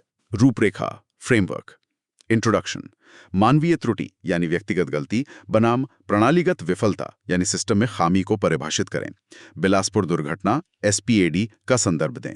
बॉडी, बिलासपुर मामले में दोनों दृष्टिकोण, प्रारंभिक रिपोर्ट बनाम AIRSA का दावा बताएं। प्रणालीगत समाधानों पर फोकस करें। कवच की 100% तैनाती, सिग्नलिंग ऑडिट, बेहतर प्रशिक्षण, नियर मिस जांच की संस्कृति। कंक्लूजन, निष्कर्ष निकालें कि स्पैड रोकने के लिए प्रणालीगत समाधान, खासकर कवच, महत्वपूर्ण है, सिर्फ मानवीय त्रुटि पर फोकस काफी नहीं। तीसरा प्रश्न, GS2 governance social justice, Tamil Nadu सरकार की खेल नीति द्रविड़ मॉडल का उपयोग करके सामाजिक इंजीनियरिंग का एक स्पष्ट प्रयास है। इस कथन का समालोचनात्मक परीक्षण करें। इस नीति की प्रमुख विशेषताओं और अन्य राज्यों के लिए समावेशी विकास के एक संभावित मॉडल के रूप में इसकी क्षमता का मूल्यांकन करें। 250 शब्द। रूपरेखा, इंट्रोडक्शन, द्रविड़ मॉडल, सामाजिक न्याय और सामाजिक इंजीनियरिंग को समझाएं। बताएं कैसे TN खेल नीति इन्हें लागू करती है। बॉडी पैराग्राफ 1, प्रमुख विशेषताएं, एल्गोरिथम। नीति की विशेषताएं बताएं। निवेश, बुनियादी ढांचा, विकेंद्रीकरण, समावेश, किट, पैरा, महिला, प्रतिभा पोषण, AI, स्कीम, पुरस्कार, नौकरी, डेटा शामिल करें। बॉडी पैराग्राफ 2, सामाजिक इंजीनियरिंग का विश्लेषण। बताएं कि ये विशेषताएं कैसे सामाजिक बाधाओं को दूर करने, अवसर बनाने और सामाजिक गतिशीलता को बढ़ावा देने का प्रयास करती हैं। बॉडी पैराग्राफ 3, मॉडल के रूप में क्षमता का मूल्यांकन आलोचनात्मक, ताकत, समग्र, समावेशी, जमीनी, आजीविका, चुनौतियां, आलोचना, स्थिरता, नौकरशाही, कार्यान्वयन, राजनीतिक लाभ। कंक्लूजन, संक्षेप में बताएं कि यह मॉडल सामाजिक न्याय के लिए खेल का उपयोग करने का एक महत्वाकांक्षी ढांचा है। सफलता कार्यान्वयन पर निर्भर करेगी। चौथा प्रश्न, GS3 S&T इकोनॉमी, विश्लेषण करें कि नया BRIC BIRAC entrepreneur in a residence EIR कार्यक्रम भारत के बायोटेक्नोलॉजी स्टार्टअप इकोसिस्टम में नवाचार की मौत की घाटी, valley of death for innovation को पाटने में कैसे मदद करता है। 150 शब्द। रूपरेखा, फ्रेमवर्क। इंट्रोडक्शन, बायोटेक में valley of death, pre POC funding gap, व्यक्तिगत जोखिम को परिभाषित करें। बॉडी, बताएं EIR कैसे मदद करता है। फोकस, व्यक्ति पर। जोखिम कम करना, फेलोशिप, मेंटोरशिप एक्सेस देना, सुरक्षित स्थान, समय देना। इम्पैक्ट, बताएं कि इससे संस्थापकों का पूल कैसे बढ़ेगा और नवाचार पाइपलाइन कैसे मजबूत होगी।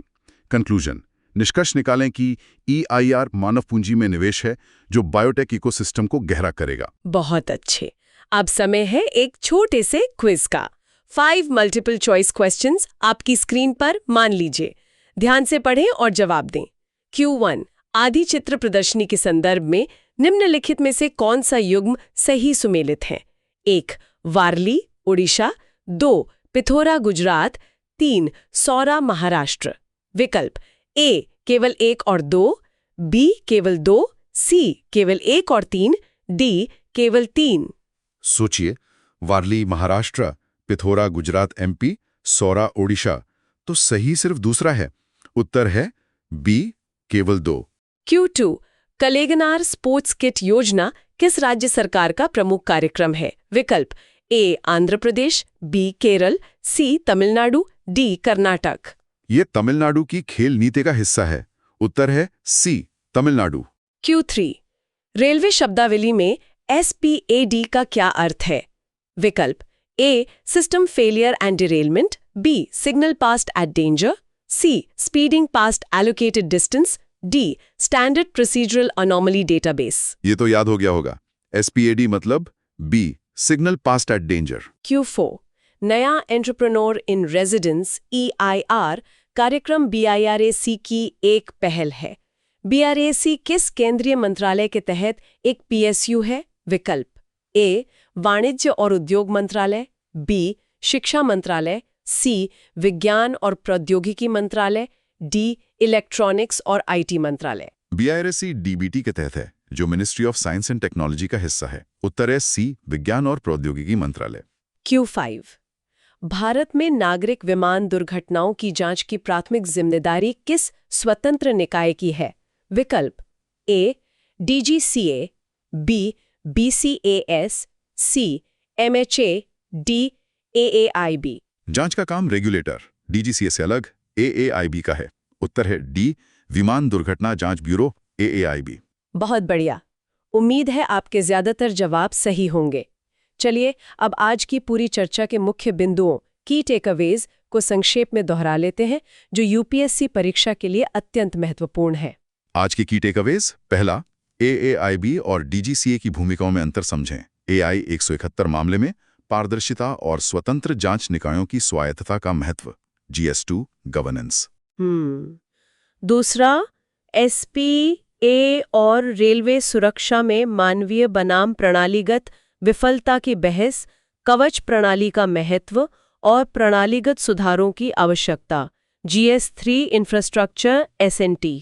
तीसरा, तमिलनाडु की द्रविड़ मॉडल आधारित खेल नीति, सामाजिक न्याय और समावेशी विकास का केस स्टडी। 6 चरणीय दृष्टिकोण और प्रमुख योजनाएं। याद रखें GS2 गवर्नेंस सोशल जस्टिस। चौथा, BIRAC का EIR कार्यक्रम, बायोटेक इकोसिस्टम में प्री आइडिया फंडिंग गैप भरने का तरीका। व्यक्ति पर केंद्रित fellowship model. GS3 SNT economy. 5वां, जनजातीय गौरव दिवस 15 नवंबर, बिरसा मुंडा, ट्राइफेड और प्रमुख जनजातीय कलारूप और उनके राज्य। GS1 culture history, GS2 welfare. छठा, PMKSY 2.0 का वाटरशेड डेवलपमेंट कंपोनेंट और जल संरक्षण का महत्व, खासकर वर्षा आधारित क्षेत्रों के लिए। GS3 environment economy, GS1 geography. और 7वां, भारतीय अर्थव्यवस्था की चुनौती, घरेलू खपत में सुधार लेकिन निजी निवेश में सुस्ती। 2 स्पीड रिकवरी के कारण और निहितार्थ, एनिमल स्पिरिट्स, क्राउडिंग इन, GS3 इकोनॉमी। तो ये थे आज के सबसे महत्वपूर्ण मुद्दे और उनके विश्लेषण। उम्मीद है आप लोग सब कुछ अच्छे से समझ आया होगा। याद रखना, आज की मेहनत कल की कहानी बदल देगी। अगर ये सेशन अच्छा लगा तो लाइक, शेयर और कमेंट जरूर करो और सब्सक्राइब करो सुन लो UPSC को। 299 रुपीज मेंबरशिप ज्वाइन करके एक्सक्लूसिव कंटेंट का एक्सेस लो। धन्यवाद। मिलेंगे कल फिर नई खबरों और उनके विश्लेषण के साथ। जय हिंद।